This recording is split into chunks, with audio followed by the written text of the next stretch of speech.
What's up? Ghost Fictions is here, and we're back again. This is the first part of a story where Izuku was a vigilante and met Aizawa early. Silence surrounded the quiet figure standing atop the building, toxic green eyes scanning the skyline for danger to him or the innocent's bellow. The short figure turned his head, icy eyes locking onto the pro-hero that was sneaking up behind him. Eraserhead froze in the cold glare, internally sighing in defeat, keeping still. Eraserhead, the silhouette near the edge said, almost in greeting. The hero knew better though. After all, vigilantes were unpredictable. Veridian was no exception. But before we start, please consider subscribe to the channel and give this video a like. Don't forget to check the description for more informations. Now, let's get into the story. There was one person walking along the empty street in the rain, their clothes soaked and clinging to their thin frame. He was small and looked scrawny. No one would suspect he is actually one of the most elusive vigilantes that has been evading capture for 9 years. Veridian is a vigilante who has almost never been seen during his 9 years of work, not even seen by the criminals he takes down. He has been seen by a handful of heroes, Eraserhead, Present Mike, and a couple more small-time heroes. He was fast and agile, with quick analysis skills and an understanding of his opponent's weaknesses. This is a dangerous combo, but it's there in the form of a vigilante. As you were reading about Veridian, the street was emptied. The boy had disappeared because life doesn't wait for explanations and everything moves on, with or without you. The hidden vigilante was walking down an alley, one of many connected to the maze of dark narrow paths. He made his way through the maze with practiced ease, confidently making turns in a trail that was nearly impossible to remember. He stopped as he came to a tall brick wall, seemingly a dead end.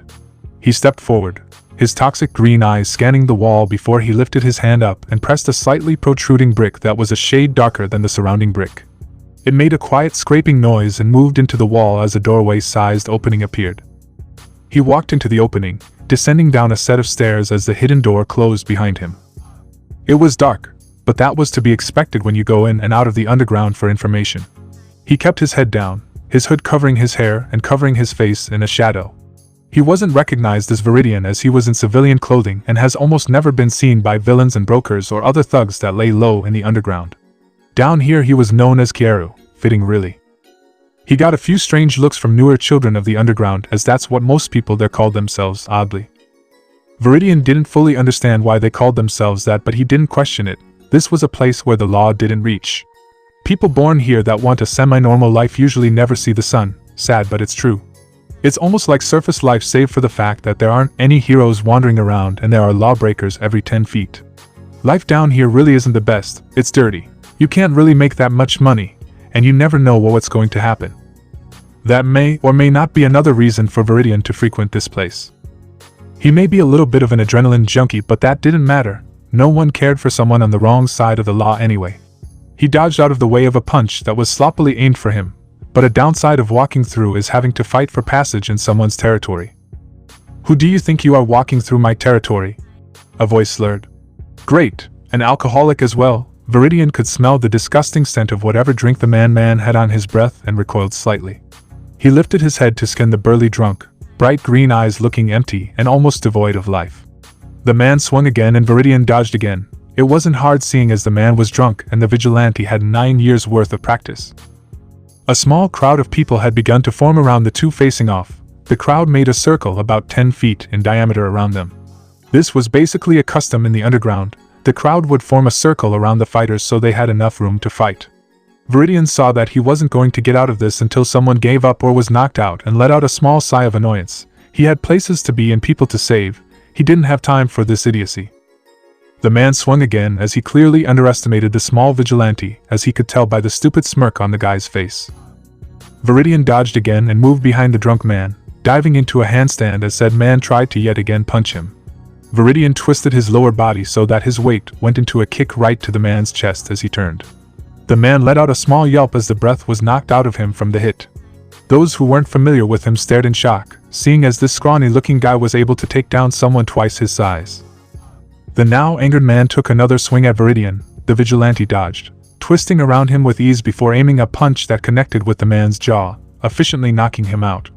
Veridian looked at the downed man before turning and walking off, continuing on his way without being stopped again. Veridian, now back above ground, sat on a rooftop, the breeze blowing past him as the sun started to rise, tainting the dark sky with oranges and yellows as the stars faded. If one was up this early, and was looking closely, they maybe could make out the figure of a vigilante retreating into an alley, his hood falling down to reveal curly, dark green hair and vivid green eyes. Izuku Midoriya has been missing for the past 9 years and is assumed to be dead. Except, he wasn't. He was living alone with a job at a cafe and did online courses for school. He was very much alive, and not only that, but he was borderline thriving. But he did all of this under a fake name, seeing as Izuku Midoriya was as dead as his parents. The police had no evidence that Izuku was dead, but a quirkless person was the least of their worries as there were still villains out. They got a good thrashing from a certain sleep-deprived hero who they handed the case over to. He was not happy with the fact that they were basically abandoning a child because of a gene he can't control. But it was fine, the boy lived though no one knew that, as he went by the name Akari Sora. He didn't really care for the fact that he's quirkless. That just means he had to work twice as hard to prove himself. He didn't really care for what people thought of him, so he ignored the whispers that would trail him since he was proclaimed quirkless. That's a lie. He cares about everyone else's safety above his own well-being. He had almost zero sense of self-worth, and would probably die before he allowed someone close to him get hurt. He would do his best to help those who needed it, being a kind and shy boy during the day, but by nightfall he was an elusive vigilante that nearly got scorched by Endeavor last week. By night he was Veridian. Izuku hummed a small tune as he washed the dishes. The cafe he was working at was closing early today. He cleaned up the kitchen before leaving, waving a bye to his coworker as he walked out the door. He was walking down the street when he heard an explosion and flinched, looking around for the source of the explosion. He saw a crowd over by an alley that was in between two shops. He went over to check out of curiosity and a familiarity with the resounding explosions. When he got there, he was disappointed to hear that there was a sludge villain that had caught a kid hostage, and the heroes weren't doing anything to help. He let out a breath and started carefully weaving through the crowd to the front to assess the situation. He was not expecting to hold eye contact with the victim. Familiar crimson eyes burned into his green ones for a split second. He blinked and scanned the villain, his confusion disappearing for now, seeing as he had to do someone's job for them. He had quickly made out that the villain was almost completely a liquid except for his eyes, the only solid part, and to be frank, Izuku was surprised the heroes hadn't figured it out yet, seeing as he did it in less than 10 seconds. He looked over his surroundings before bolting forward, ignoring the shouts from the pro heroes as he picked up a straight pipe. It was thin and about 5 feet long, perfect for a bow staff. Izuku ran towards the sludge villain, temporary staff twisting in his hand as he brought it down onto the criminal's eye. The guy screeched in pain and anger as he was momentarily blinded. Izuku took that change to plunge his arm into the sludge and grabbed the other boy by the arm. He pulled the ash blonde out and moved him so that he was away from the villain with Izuku in between them. "Ah, you brat!" the slime villain shrieked, the scream causing Izuku flinch due to his sensitive hearing. That's how he was able to pick up the almost inaudible mutter from the boy he saved, but that was pushed to the back to the greenette's mind as the sludge lunged for him. He braced for an impact, but that's not what happened. "I am here." An obnoxiously loud voice boomed as a figure blurred past Izuku and punched the slime villain, causing a gust of wind to form, and it harshly threw Izuku off his feet and into a wall. He slouched, annoyed, tired, and really doesn't want to deal with the media at the moment, seeing as his back was most likely bruising from how hard he hit the wall. He shook his head and stood up, grumbling as it started to rain thanks to All Might's punch. "Kid, you didn't have to step in, we had it under control." Death Arms scolded Izuku, and the boy looked up at him with a blank face. "If you mean letting a minor die by we had it under control, then yes, you did." His words shocked the pros, but he wasn't done. "If you really had it under control, then what was your plan?" "We were going to call for someone with a quirk." Kamui was cut off by the young boy. "With a quirk suited for this, right? Were you really willing to let a child die because of your hesitance? Because you were too blind to see the villain's weakness? Because I sure as hell wasn't." Izuku snapped, giving the heroes a level stare that clearly held disappointment that the heroes seemed to shrink away from before the boy turned and started to walk away. "Wait, kid, you need to fill out a police report," Death Arms said and stepped in front of the greenette. Izuku just blankly stared at him for a moment before speaking. "I'm sorry, but you heroes saw what I did, and they'd believe you over the kid who blindly ran into danger," Izuku said bitterly, watching said heroes gawk at him. Izuku sighed, closing his eyes briefly so he didn't snap at them. "Listen, I'm not in the mood for this right now, and I have somewhere to be and would rather not be late. So are you going to let me go, or am I going to have to leave some other way?" Izuku said calmly, staring the heroes down. While it wasn't a total lie that he needed to be somewhere, he didn't have to be there until sunset, but he didn't want to be around these heroes any longer. No, he, in fact, did not like most heroes for a few reasons. 1. A lot of heroes do it for fame or money, jumping into situations they weren't needed or aren't qualified for. 2. Most have no regard for public safety when they are fighting villains. Stray attacks cause collateral damage to surrounding buildings. 3. Some heroes, like Endeavor, try and force their rivalries between other heroes onto their children. And 4. They gave up on him. It was close to midnight and Izuku, Veridian at the moment, was walking calmly along a railing. That was on a roof, around 10 stories up. Could he die if he so much as breathed wrong? Yes. Did he care? No. Did he have a death wish? Well, he did fight villains and antagonize heroes through them not being able to find him, so maybe. Was he currently being tailed by one of the only heroes that he's let see him? Yes. Yes, he is, and he knows it. Eraser, are you going to confront me, or are you just going to tail me the entire night? Izuku asked, turning so he could see the tired-looking pro while still keeping his balance. Said tired pro looked almost surprised that the teen vigilante had noticed him, and that he was balanced on a 2-inch pole that was 100 feet off the ground. How'd you know I was here? Eraser asked in his usual monotone. I'm not sure about that myself. Izuku replied honestly, but he could tell that Eraser didn't believe it at all. Is that your quirk? Izuku burst out laughing. Quirk. Him. Impossible. No, it is not. Izuku responded, calming down. His head suddenly snapped up, fully alert. Not 5 seconds there was a scream from nearby and Izuku was gone, Eraser following close behind him. Eraser got to the scene a minute after Veridian, finding the vigilante engaged in a battle with 5 other people, most of them almost twice his size. Aizawa would have been worried save for the face that the vigilante was easily weaving around any attacks, keeping the fight to the shadows as to mostly stay hidden. That was until one of the 5 pulled a gun on him. 3 shots rang out in the air, 2 of the randomly shot bullets hitting Veridian, 1 in his shoulder, while the other caught his side. Aizawa took that as a chance to lash out his capture weapon, snatching the gun away from the shooter as he jumped down from his perch on the fire escape. Then Veridian burst forward, twisting in a way that seemed almost unnatural as he dodged a quirk-enhanced punch. He then grabbed the thug's arm and threw him over his shoulder. The force of connecting with the ground stunned the guy long enough for Veridian to hit his pressure point. Aizawa was watching him from the corner of his eye, noting that he was fighting with 2 bullet wounds and would later come to realize the amount of pain tolerance that this guy has is worrying. He had a feeling that the vigilante wasn't as he seems to be. While most would label him as on the wrong side of the law, Aizawa had noticed this wasn't entirely true. Veridian never brought thugs in with more than maybe a few broken bones. He seemingly never used his quirk unless it was a mental one, and he never threw the first punch, which allowed him to reasonably call it self-defense. Aizawa saw how the vigilante was threading through the loopholes and was towing the line of legality. He knew there was no way someone could justly arrest him since he was technically not breaking the law as a vigilante unless he was proven to be using a quirk. Aizawa also saw how well Veridian could fight. He knew how to move his body and was pretty agile. Aizawa shook his head before knocking the last guy out, tying them up with some capture tape he had. He turned to find Veridian climbing up the fire escape and followed him, seeing the vigilante taking bandages out of his utility belt and started patching himself up. Aizawa decided to ask the question that had been plaguing him for a while now. You can fight well and clearly have experience in medicine. And you have a natural instinct to stick your nose in trouble. He started. Yes, your point. Veridian asked. Why didn't you become a hero? Izuku froze at Eraser's question, pausing and wrapping his arm where he got shot as a tiny flashback to when he was small. Mama. Papa. Can I still become a hero, even if I'm quirkless? A 4-year-old Izuku asked. His eyes were puffy from crying about not getting a power like everyone else.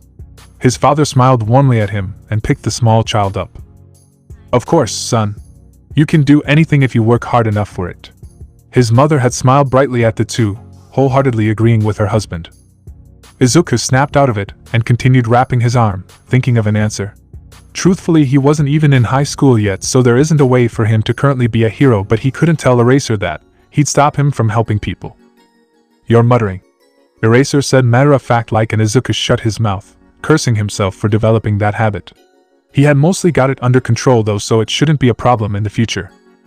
Why would I want to become one of those who gave up on me? Izuku asked as an answer, bandaging his side after removing the bullet. And just at that moment his voice changer decided to act up, causing the deeper voice to glitch out for a moment and being replaced with his real voice. His heart sped up. He knew how observant Eraser was and he would probably pick up on the sudden mishap. "What do you mean by gave up on you?" Eraser asked, prodding into Izuku's past. And Izuku went fuck it all to hell and just finally said, "Who would want to search for a quirkless boy? Being quirkless is a defect nowadays, and I guess a missing person who doesn't have a power was just forgotten by society." Veridian snapped before walking away, disappearing from Aizawa's line of sight while he stood there in shock. Veridian let the truth be known that he's, in fact, quirkless. That explained on why he said the heroes gave up on him. Aizawa sighed, knowing he had a long night ahead of him which he planned on using to search up quirkless people through police records. Aizawa groaned as he set his head down on his desk in the teacher's lounge at Yui. He had spent the past few months going through police files on quirkless people who were young enough to be in Veridian's age range, but had found no leads yet. He could feel he was close, but he was tired and would be getting a new class of brats to teach in a few weeks, adding less sleep to his already messed up sleep schedule thanks to paperwork and grading. Him being on Veridian's case wasn't helping either because it consisted of spending extra time doing research into police files. He just wanted a day off with his cats and some coffee. That's all he wanted at the moment. Most of the rest of the Yi staff had noticed him acting more tired and grumpy than usual, and Kayama had decided to finally ask what was up despite the other teachers warning her it was a bad idea. It was a very bad idea. By the time Hizashi had showed up, either the staff weren't in the lounge, or they were hiding from an annoyed Aizawa behind anything they could. The loud pro chuckled at the scene in front of him, and went to explain to the rest of the staff that Aizawa had joined the case of a vigilante, and it was messing with him. The rest of the staff members gave Aizawa plenty of space the rest of the day. The sleep-deprived pro went home, ready to continue his search through the quirkless people. You'd think it'd be easy finding one quirkless person with the same proportions as Veridian, but no, Aizawa had found himself sifting through missing persons cases from 8 years ago. He paused as he came across one of a 6-year-old, quirkless boy who he vaguely recognized as Izuku Midoriya, who went missing after his parents' death. His parents in question were Inko and Hisashi Midoriya. Hisashi used to be the pro-hero dragon before the unfortunate event where he and his wife were murdered by a villain. Aizawa looked at the picture of Izuku Midoriya and saw the same kind of look in his eyes he saw in Veridian's. That determined I can so I will look. He made a realization that night. If Veridian was in fact Izuku Midoriya, who disappeared at 6, then Veridian would be barely 15. Veridian was 6 when he started being a vigilante. Aizawa was frustrated and angry. Frustrated that he allowed a child to continue to be alone, and angry because of how fucked up this society had to be for a kid to feel like he had nowhere else to go than to be a vigilante because he wouldn't be accepted if anyone knew he was quirkless.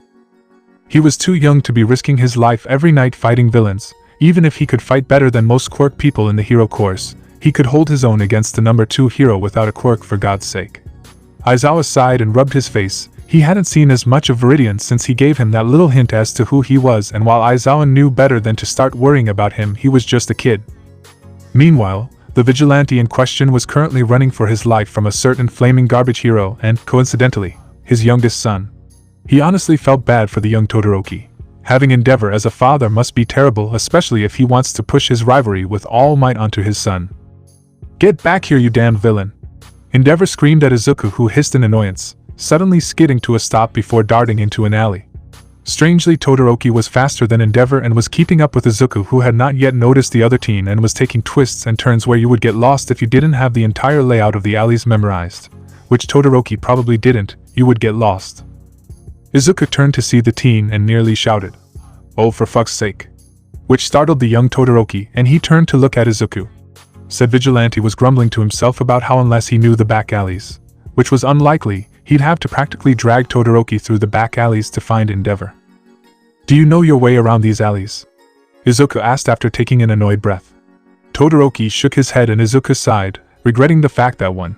He had to go looking for the flaming garbage, and 2. He had to show Todoroki back to his most likely abusive father. "Alright, follow me.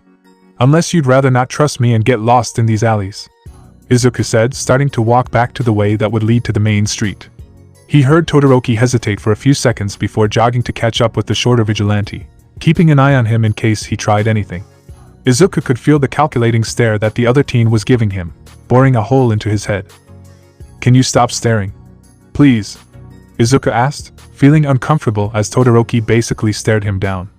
Todoroki, being shocked that a vigilante asked something, stopped moving completely for a moment. Izuku stopped and looked back at him with a confused and amused look. "Were you not expecting manners?"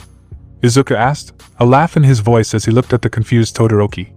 Izuku's amusement was interrupted by an unnecessarily loud yell calling Shoto through a familiar and annoying voice of Endeavor. "He's down the alley, take a right.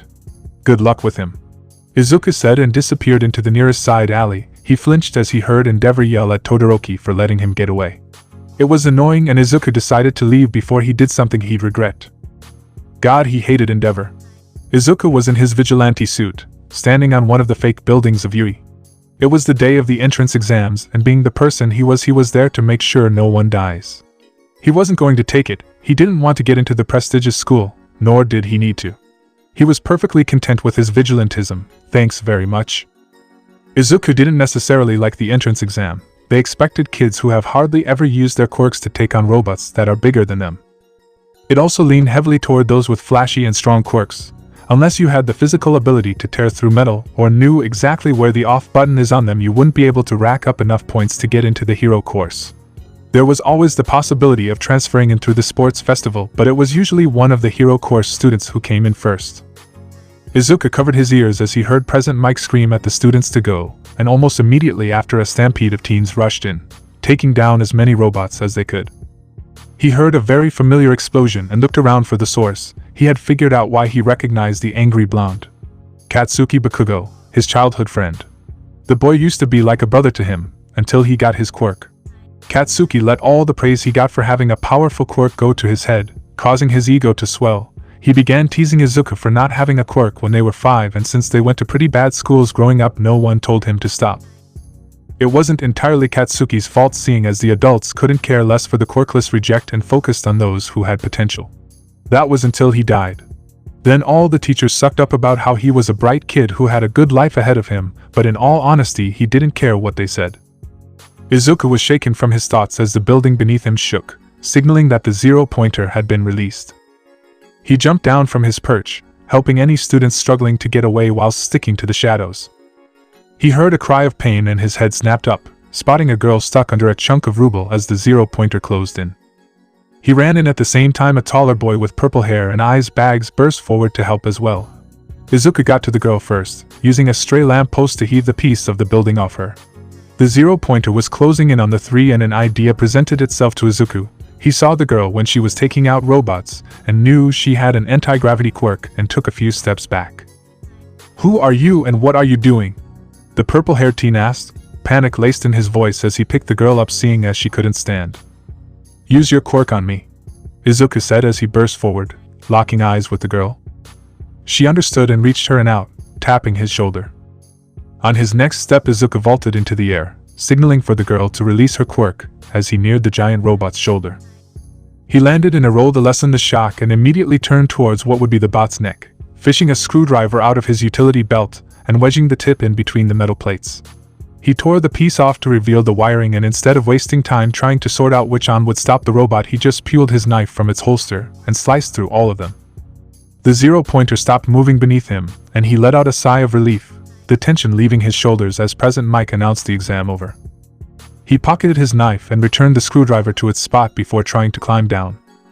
Trying meaning he got halfway down without a hitch before instinctively dodging Eraser's capture scarf, which was probably to help him get down.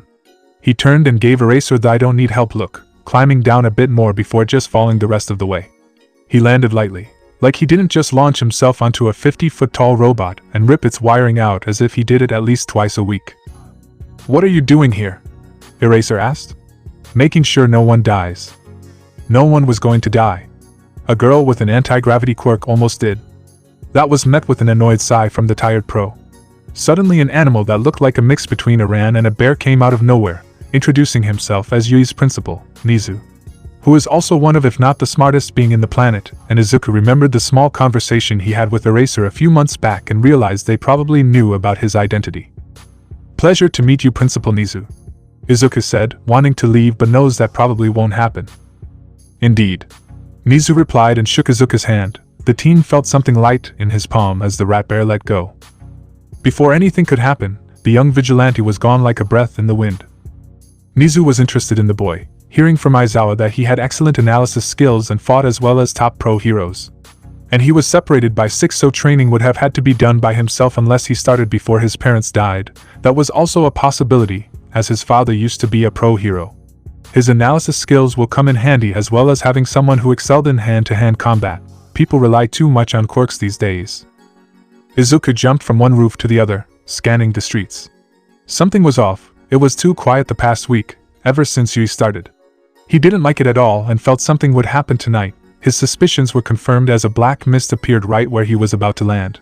He stayed silent, dropping through the mist and landing in the new environment in a defensive position. "No need to be so tense, Veridian," a scratchy voice said, and Izuku turned to see who it was. He paused for a second as he saw that their voice belonged to a lanky man with dismembered hands and almost random spots on his upper body. One covered his face from view and messed up his already messy pale blue hair. Izuku raised an eyebrow, his sass coming out before he could stop it. "Pardon me, but last I checked it wasn't Halloween," he said, making the villain mad. "Listen here, Vigilante. Want to get out of this alive? Then listen closely." The villain snarled, itching at his neck in annoyance. Then he began this entire explanation of how he wanted to take down All Might. Izuku didn't pay that much attention to it, preferring to look for a way out. "Tomorrow, we strike the Ust where All Might will be with his dumb class. Join us. It'll be good to have another pawn for some of the more annoying people to take down." This caught Izuku by surprise, and he looked right at the handman and saw he was dead serious about wanting him to join. "Sorry, handman, but attacking children is crossing a line, and I'm not joining you," Izuku said before peacefully walking towards the door. "You'll regret that. The League of Villains will tear down this society of heroes. Good luck being on the losing side." Facepalm snarled as a warp gate opened beside Izuku. "Who said I'm on the losing side?" Izuku said before stepping through the warp gate. He appeared on the house he was on right before he was teleported to the supposed League of Villains hideout. Izuku wasted no time before taking off. He knew Eraserhead was a teacher at Yui and knew where he generally patrolled. But he got sidetracked with a group of muggers, and by the time he had them unconscious it was already sunrise. Guess he was going to Yui tomorrow. If there's one thing Aizawa always did, it was listen to his gut feeling over his head. It saved time and lives countless times before. So when he felt his stomach twist into a knot as he and the students got off the bus at the Ust, he knew something was going to happen. Oh, how he wished he was wrong. "Has the exercise already started?" Kirishima had asked, taking a step forward. Aizawa turned around. The feeling in this gut grew stronger as he saw what his student had seen. A black and purple warp gate had appeared, and now villains were pouring out of it, filling the space around the center fountain. "What?" A villain with hands all over him started. "All Might was supposed to be here. I'm sure if we kill some of his students he'll show." Aizawa's blood ran cold. There were too many villains. He wasn't suited for long-winded fights, better in stealth and rescue missions. But he didn't have a choice here. 13, "Get the students out of here," he said as he pulled his goggles up. He ran forward and jumped into the fray, drop-kicking a villain that got close to the stairs. He heard the doors to the Ust groan open and looked up briefly, seeing Veridian dart forward and kick the missed villain as the sound of metal on metal rang out for a second. Aizawa's first thought of him was, "I can't beat him," but he immediately thought that if he was with the villains he wouldn't have defended the students. Izuku was standing in between the warp villain and the students, a metal bow staff resting in his grip. He came right as Kurogyri had separated the students into the different areas. Too late for his liking. "Veridian. Didn't expect you to show," Kurogyri said. "Sure, tell your plans to a vigilante and expect them not to try and help. You aren't that smart," Izuku replied sassily, twirling the bow in his hands. Kurogyri, seeing as he wouldn't let him pass, warped to Shigaraki. Izuku then immediately turned to the remaining students. "Alright, who's the fastest here? Doesn't matter who, I just need you to go to the school campus and warn the other teachers," he said, and almost immediately a boy in white armor nodded and ran towards the door. "Veridian, what are you doing here?" 13 asked as the girl from the entrance exam helped them stand up. "I'm doing what's right. I'll go and help Eraser, the rest of the students might need your help," Izuku replied. 13 paused for a moment before they nodded and turned to speak with the students. Izuku took that chance to jump down the stairs to go help Eraser, twisting the bow in his hands as he landed in the middle of a group of villains. They all converged on him as he was the nearest target, but he simply ducked, twisting in a way that seemed impossible to do. In seconds he had the group of 6 villains down and out cold, darting forward to knock out a villain behind Eraser that was about to attack. Fancy seeing you here, Eraser said. Likewise, Izuku replied as they stood back to back. He looked around and just so happened to lock eyes with Shigaraki, preferably face palm. Cheater. You cheated. You aren't supposed to be here. The handman in question shrieked, scratching his neck so much he started drawing blood. All the whole Izuku had been taking out the fodder villains with Eraser, easily weaving around attacks as he knocked out villains. He had knocked out one last filler villain when he heard Facepalm shriek. Noma. Kill him. He was pointing straight at Izuku. The vigilante's head snapped up as he heard heavy and fast footsteps coming right toward him. He barely managed to dodge around the hulking figure, a crater sitting where he stood only moments before. He looked up at the figure and cringed at the sight. It was a black and purple color with a beak that was filled with large triangular teeth. It had an exposed brain as its eyes bulged out of said brain. It was twice as big as Izuku, with muscles that stretched the blackened skin unnaturally. Izuku let out a small noise of surprise as it tried punching him again, diving between its legs as he pulled out two knives and slashed at the thing's legs. He watched in both wonder and horror as the lacerations closed themselves, the only sign of them being there was a few beads of blood. He was forced to dodge again and faintly heard Shigaraki screaming in anger. How? That is supposed to be able to keep up with All Might. Cheater. Cheater. Shigaraki screamed like a child throwing a temper tantrum. Izuku ignored it in favor of dodging the life-threatening Birdman. He moved around the Noma, and used his knives to create long and deep cuts in the dark skin, despite it being no use. Aizawa watched as Veridian, who was no older than 15, continuously dodged the large bird-like creature that was supposed to take down All Might like it was nothing. It was terrifying to watch, especially since he couldn't do anything to help since he wasn't able to match such speed. He saw 3 of his students standing to the side, recognizing them as Bakugo, Todoroki and Kirishima. Suddenly the Noma turned and lunged for Bakugo, startling everyone. The Noma lunged right as the doors burst open and All Might stepped in. Dust surrounded the spot where Bakugo once stood and the Noma currently stood. The entire place went quiet, thinking Bakugo just died to the bird creature. What the fuck? A small voice asked and everyone's head snapped toward the owner. It was Bakugo, sitting on the ground like he was roughly pushed out of the way. Aizawa looked around. All Might was still standing at the entrance, looking as shocked as Aizawa felt. He continued and his heart dropped as he saw Veridian wasn't where he was a minute before. The very vigilante who was just hit with enough force to kill Lung from the dust, narrowly avoiding another attack. That's when All Might decided to step in, appearing in front of the Noma in seconds. Go for the brain. Izuku hissed, pain lacing his words. He was running purely on adrenaline at this point, ignoring the pain that flared through his limbs. That was until he felt something wrap around his chest and stomach, pulling him away from the Noma. He let out a small yelp of pain, his vision clouding and the adrenaline started to fade. He tried to get out of what his foggy mind supplied as Eraser's capture scarf. Stop, you're going to hurt yourself even more, Eraser said. Izuku ignored it and continued trying to twist out of the scarf, holding in a hiss of pain. Aizawa was watching the vigilante when all of a sudden he went limp in the scarf. Aizawa thought he had died and started to panic for a second before he saw the slight rise and fall of Veridian's chest and let out a small breath of relief. He carefully set the young vigilante down on the ground before picking him up himself, careful as to not disturb any wounds he had. As soon as he had a proper hold on the boy he darted for the exit, wanting to get the boy to Recovery Girl as soon as possible since he doubted he'd get full time to recover before he was questioned by police if he went to a normal hospital. He got to the school surprisingly quickly and ran to Recovery Girl's office. She had been notified that Aizawa was coming by Hizashi. She was already waiting at the door of the infirmary by the time he got there. Recovery Girl sent Aizawa out as soon as he had placed the boy down. He could do nothing more than wait now. It was completely black for Izuku. He couldn't see or feel anything and struggled to make a cohesive thought. Consciousness came back to him slowly, like waves washing away the dark more and more. He heard muffled talking, like his ears were covered in a cloth. He heard the faint sound of 2 sets of footsteps leaving and a door closing.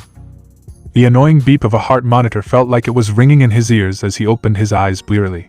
He shut them almost immediately after he opened them, the stark white of the room blinding compared to the darkness he was in before. He slowly opened his eyes up as he got used to the brightness and looked around. He was in a very brightly lit room, too brightly lit for his liking. He was laying on a hospital bed with an 4 drip attached to his arm. Izuku sat up, looking around and saw no one else was there. He found he was still in his vigilante suit and swung his legs over the side of the bed.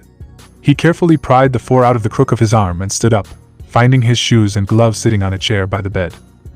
"Alright, now to see where I am," Izuku muttered and walked to the window, peering out. He groaned and nearly slammed his head into the window when he saw he was at Yui. "This is fine, I just have to get out. No big deal," he thought as he put his boots on before tugging his gloves up just above his wrists. He was at the window again in seconds, pushing it open and leaning out. Well, now or never. Time to test out the new gloves too. He muttered to himself as he swung his legs out the window, sitting on the windowsill for a moment before he found footing. He flexed his hands, claw-shaped bits of metal slid out of the tips of his gloves and setting into place. He edged out the window, finding his footing as he reached up and hooked his claws into the small holes in the concrete. He began to climb up the wall of Yui, ignoring the screaming protests of his arms as they held most of his weight. He made his way up to the roof of the high school, hauling himself up over the edge and resting there. He sighed, the satisfying burn in his arms beginning to fade as he relaxed. He smiled slightly as the wind blew lightly past, rustling his already windswept hair. He sat there for a few minutes before he heard the door to the stairwell open hastily as a sigh of relief followed. He turned so he could see who was there and Wei met with dark, tired eyes meeting his green ones. "Problem child, how did you get up here?" Eraser asked, walking towards the problem child in question.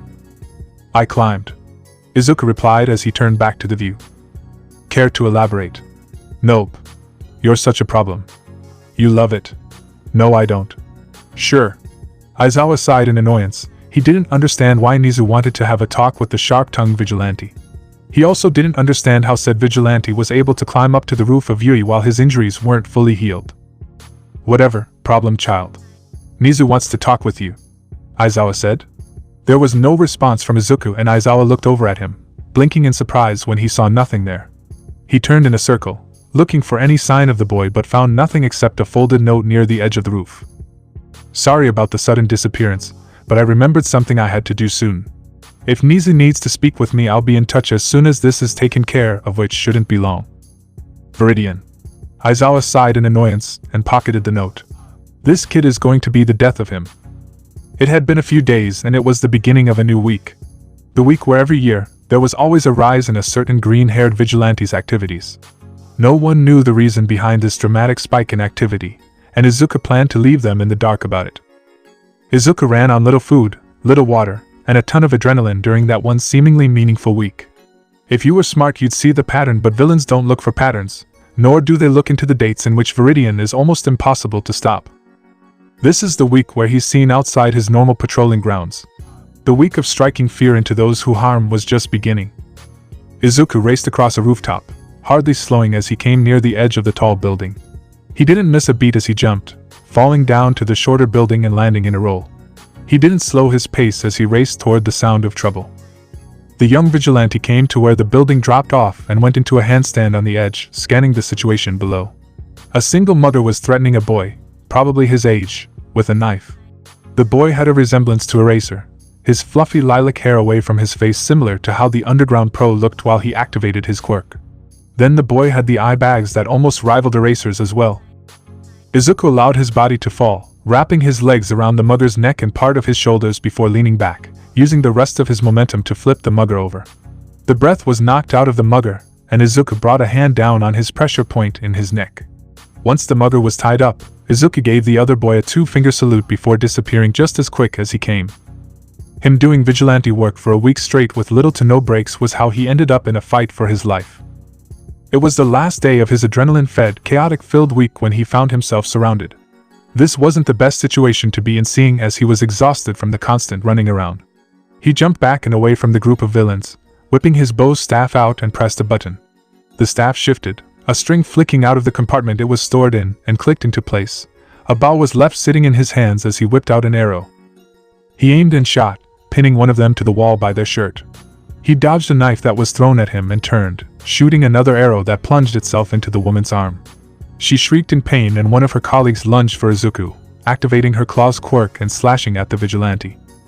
Izuku ducked under a swipe at him, giving her an uppercut before whirling and firing an arrow at an incoming knife, knocking it off course. He hissed as he felt pain bloom in his back and turned to find the last with the claw quirk there with blood on said claws. He sidestepped another slash at him, shifting the bow back into a staff before he darted forward. He weaved in between the group, receiving and dealing blows. He coughed as he was hit with a muscular tail, the quirk of a quicker fighter. He flinched before lunging forward, twisting in a way that caused the villain to trip over their own feet before knocking them out. A knife found its way into Izuku's shoulder, gaining a hiss of pain from him. He turned and kicked the villain away, an arrow following him and pinning him to the wall. Izuku panted slightly, shifting his bow back to a staff. He was tiring and there was still half a dozen villains left, who were all converging on him. He felt the pain fade away as adrenaline kicked in, his body going still as he waited. In a flash he was on the woman with claws, taking her out with an axe kick to the pressure point in between her shoulder and neck. The woman crumpled to the ground as Izuku twisted into a backhand spring, dodging an attempted stab. He held up his bow in time to block an incoming sword which was part of a man's arm. Izuku quickly spun into a roundhouse, kicking the man in the jaw, knocking him out as he hit the ground. The skilled vigilante took out the remaining villains with little struggle, tying them up and placing a note by them. He left the warehouse he fought the group in and retreated into the alleys, slowing as the adrenaline faded and the days of fighting caught up to him, suddenly collapsing as his vision faded from him. Aizawa was out patrolling, well, mostly looking for the problem child known as Izuku. It was the end of the week and he knew that every year, for some reason or another, Izuku's activity as Veridian spiked drastically. It was a specific week of dates that this year just so happened to fall in a line that didn't overlap with a different week. Aizawa leaped across a gap between the buildings before pausing. He turned back, thinking he heard something in the alley. He let himself fall, landing in a silent crouch as his knees absorbed the impact. He stood up and looked around, his footsteps echoing strangely in the alley. He heard something shift and then a small whimper as his head snapped towards the noise. A figure was laying on the ground by the alley wall, their dark clothes blending in with the surrounding shadows. Aizawa walked towards the small figure and crouched beside them. He reached out and nudged them, receiving a violent flinch from whoever it was. That's when he noticed the strong, familiar smell of iron. It was all around the small figure. Aizawa scanned the figure and found 4 slashes through the fabric on the back of the person's hoodie, 4 matching gashes in their skin. He was startled at how deep the cuts were, but whoever it was needed medical attention. Aizawa shifted the figure into an upright position and saw they had a stab wound in their shoulder. The more he looked, the more injuries he found. All of them were recent, but a few had scabbed over. Aizawa heard the kid groan quietly and looked up from an injury, his dark eyes meeting vivid green ones that were painfully familiar. Eraser? Izuku asked. Aizawa cursed in his head, wishing the problem child would stop getting into these situations. He quickly told Nizu the situation, with the rat bear responding to let him know Recovery Girl was informed. Aizawa picked the boy up, being careful not to rub his already agitated wounds. Izuku let out a small sound of protest as he weaved in and out of consciousness. Aizawa ignored it in favor of running out of the alley and onto the still dark street, going as quick as he could back to Yui. Aizawa sat outside Recovery Girl's office, waiting for an update on how Izuku was. It was already 6 and Aizawa figured he should get ready to teach since school started at 7:30, but then again he could ask Hizashi or Koyama to take over for the day. He sighed as he rubbed his face, too tired to deal with teaching. But he was always too tired to teach, so what's the difference? Aizawa let out a huff of annoyance before he stood up and walked to his classroom. He decided to curl up in his bright yellow sleeping bag and tried to catch an hour and a half of sleep before school started. But knowing him, he would get 30 minutes or less. All while Aizawa was having this internal debate, the injured problem child in question was slowly awakening. Izuku's eyes fluttered open as he looked at the familiar ceiling of Recovery Girl's office. It was still painfully bright, but his eyes adjusted fairly quickly. He sat up only to get a light whack to the head. Ow, that hurt. Izuku complained, giving the Yi healer a small glare of annoyance which was mirrored in the elder's face. She was clearly mad that this was the second time over the span of 2 weeks he was seriously injured. Good. You need to stop hurting yourself, then you won't need the sense knocked into you. Recovery Girl replied. Stop worrying about me and maybe it won't be such a problem. Izuku snapped back. You're a child, you shouldn't be getting these kinds of injuries. The healer replied as she gave Izuku another smack to the head. And yet I am, not your problem. This was met with another smack which Izuku dodged.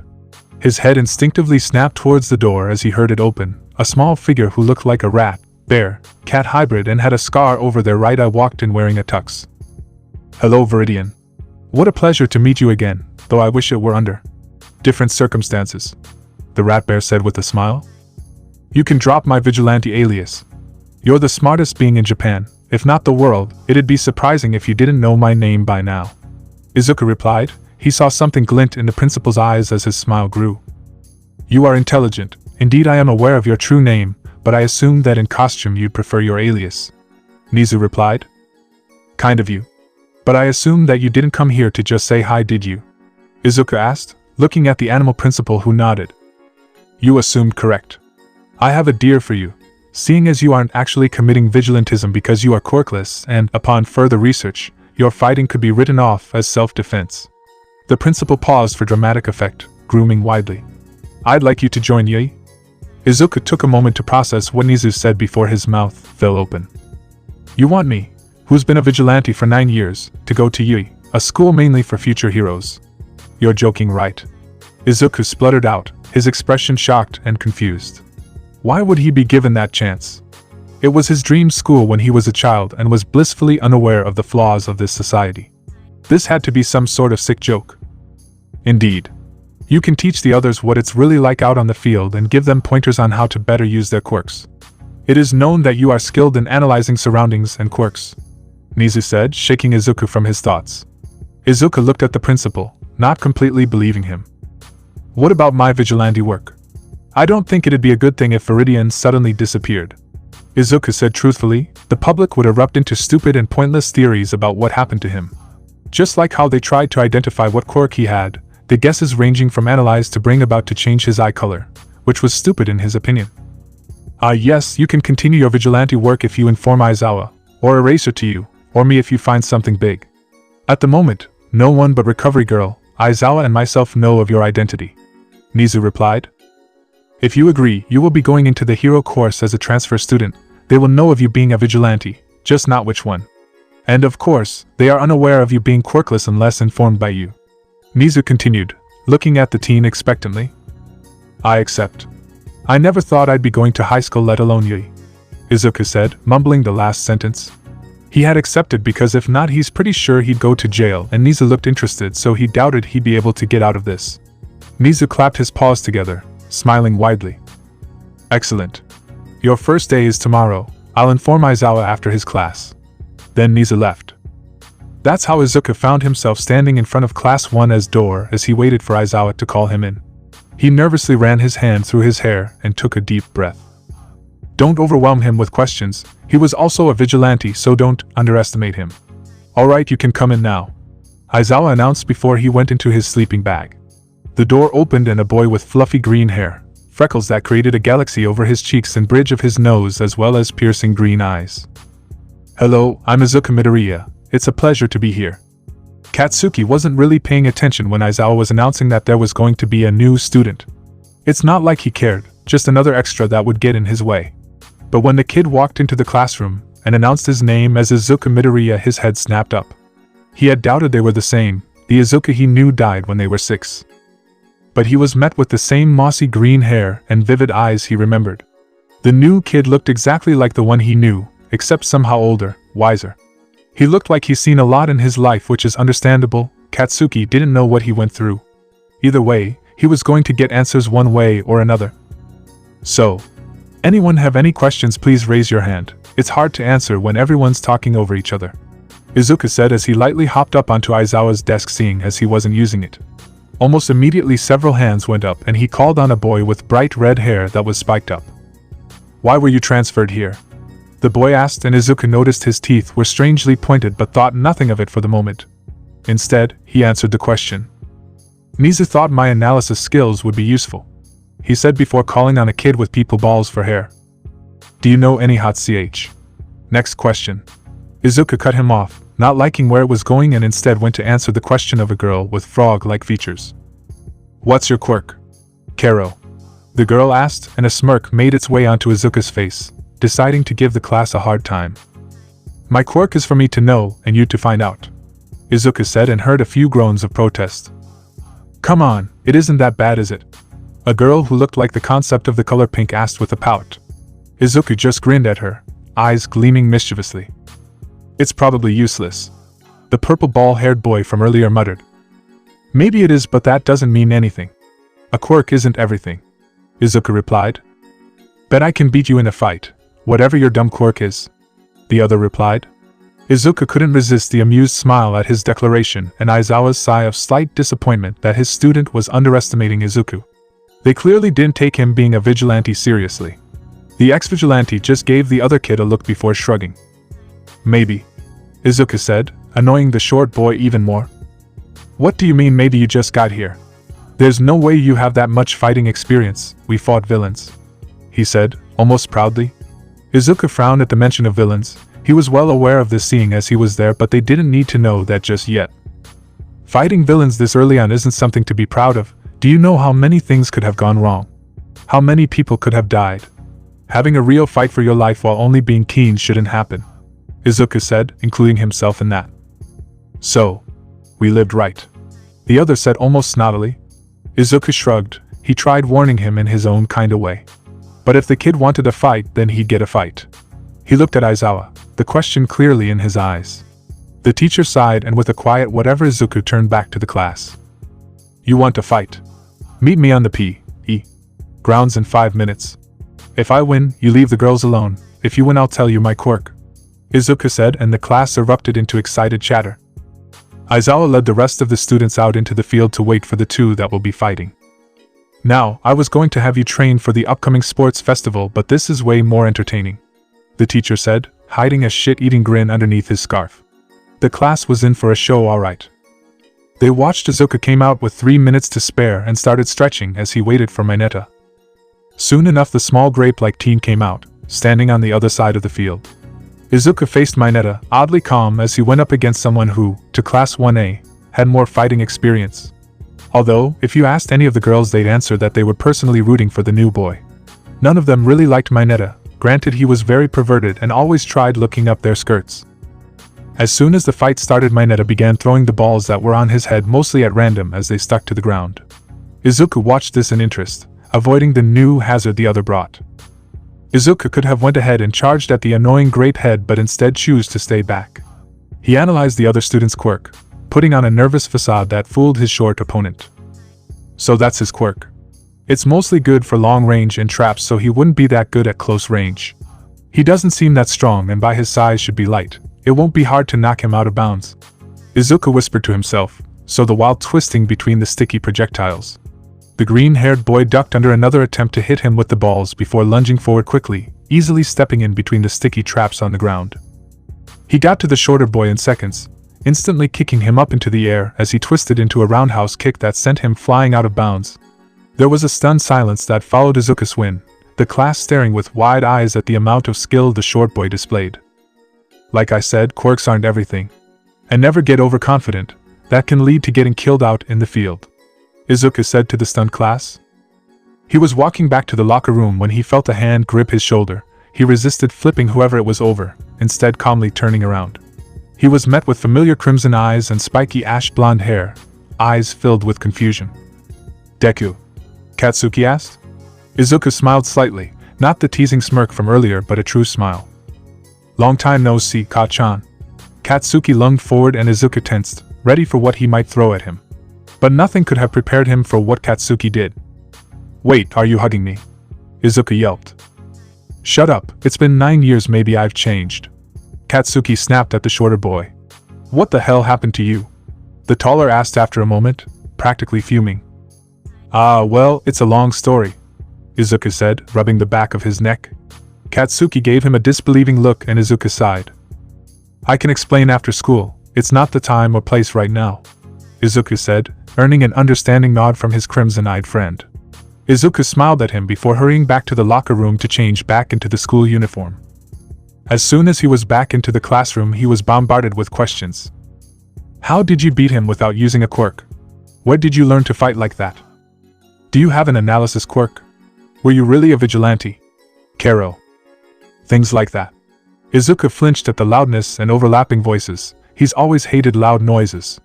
The world never ceases to amaze because it was Katsuki who decided to help him out. Oh? Shut the fuck up, you're too damn noisy. The explosive blonde shouted and the class quieted down. Izuku grinned. Haven't changed at all, have you?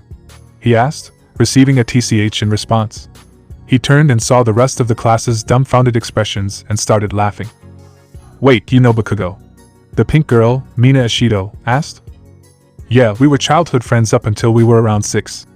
Izuku replied, and a few mouths hung open in shock and Izuku held back a laugh. Bakugo. What's his quirk? A boy with a lightning bolt in his hair, Kaminari Denki, whined. Izuku just shared a look with Katsuki, basically screaming fuck with them, and they both grinned. Even if Katsuki's was a menacing smirk, doesn't matter. Teleportation.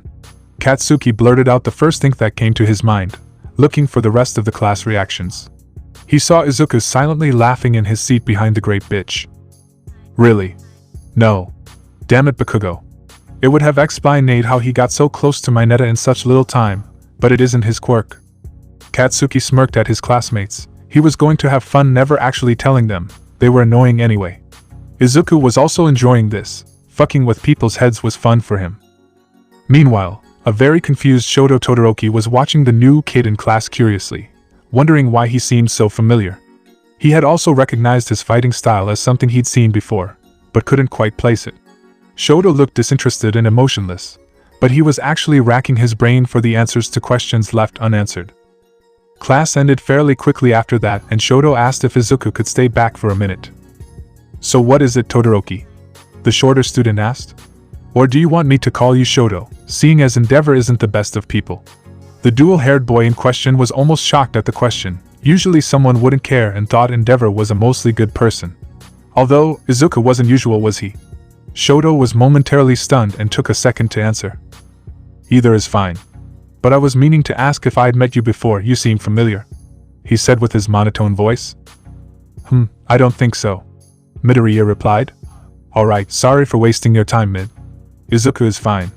The greenette cut him off, giving him a small smile before disappearing out the door to leave Shoto wondering what just happened. Izuku absent-mindedly pet the cat that had sat itself in his lap. He was at a cat cafe with Katsuki to explain what happened to him, mainly because there was almost no one there most of the time. The blonde was currently sitting across from him, surprisingly calm as he waited for an explanation. So, as you know, my parents died 9 years ago, and I was assumed dead not even a month later. Izuku started, his gaze on the table. I was 6 when I realized the world was never going to be in my favor.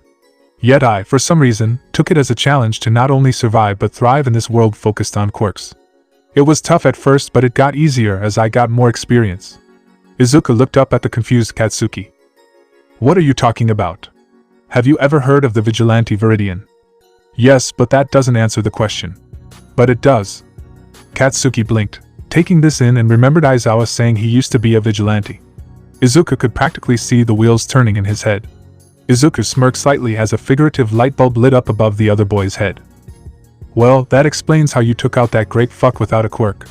Katsuki muttered in disbelief. Izuku rolled his eyes at the mention of Mineta. He had it coming. Either way, I don't think he liked it when I cut his question off, Izuku said with an annoyed look on his face. The guy's a pervert, you know, Katsuki replied.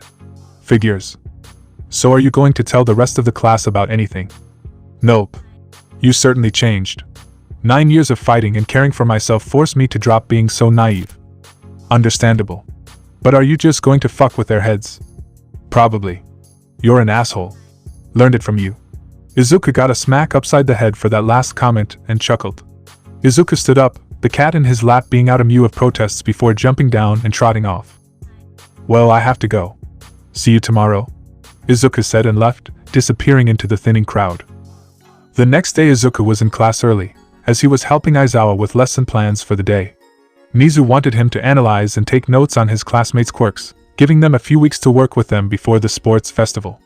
He was also going through a few of the Class 1C students to see who would be suited for the hero course if they qualified for it. This is how he stumbled on a familiar boy with purple hair and eye bags that almost matched his own. Hey Aizawa, what's Shinso Hitoshi's quirk? Izuku asked. Brainwashing, he's able to control anyone who responds to him, the dull voice replied. Izuku hummed in interest, an excellent quirk that wouldn't cause collateral damage. I can see why he didn't get into the hero course, Izuku said, mainly to himself. Shinso was pretty scrawny with very little muscle if any, definitely not able to tear through metal. That and his quirk worked better on people, doing nothing against robots. Izuku knew for sure that he'd be a great hero if given the chance, and Izuku planned on giving him a chance. He didn't want to participate in the sports festival anyway. That day class went by quickly, with Izuku watching his classmates as they trained and took notes on their quirks. By the end of the day he had a full notebook.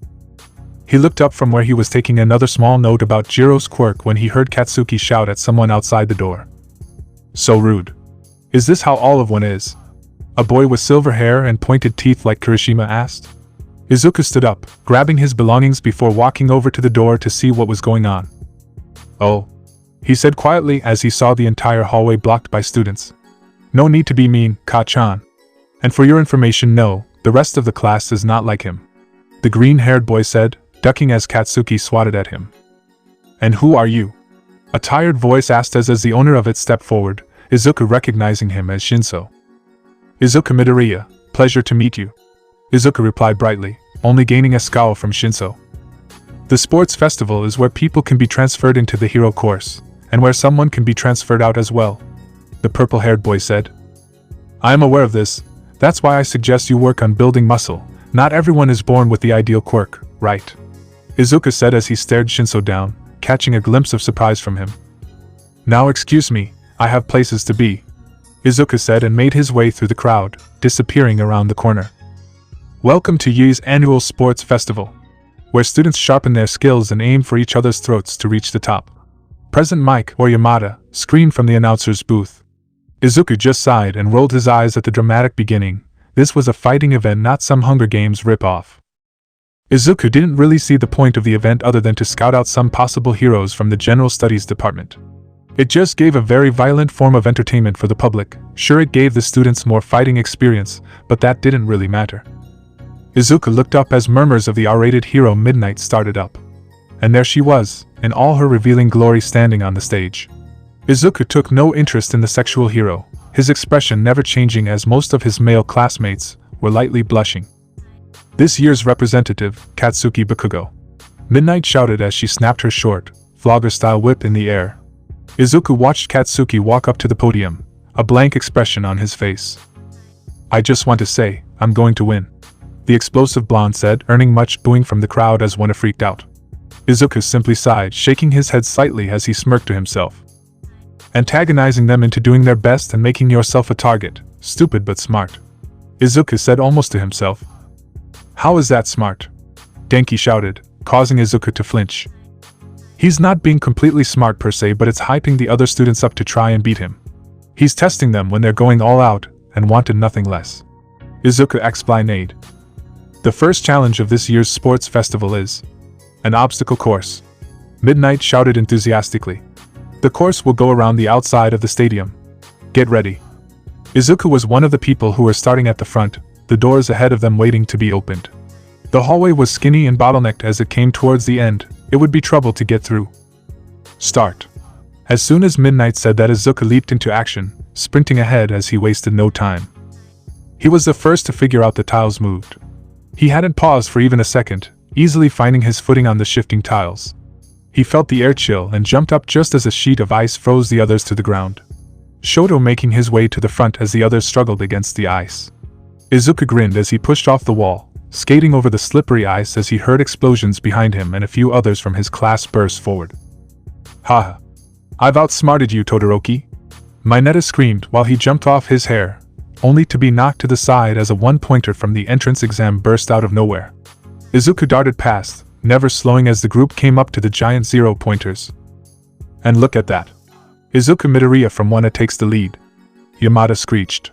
Aizawa, what are you teaching these kids? I didn't teach them anything, they learn that if you hesitate you can get killed.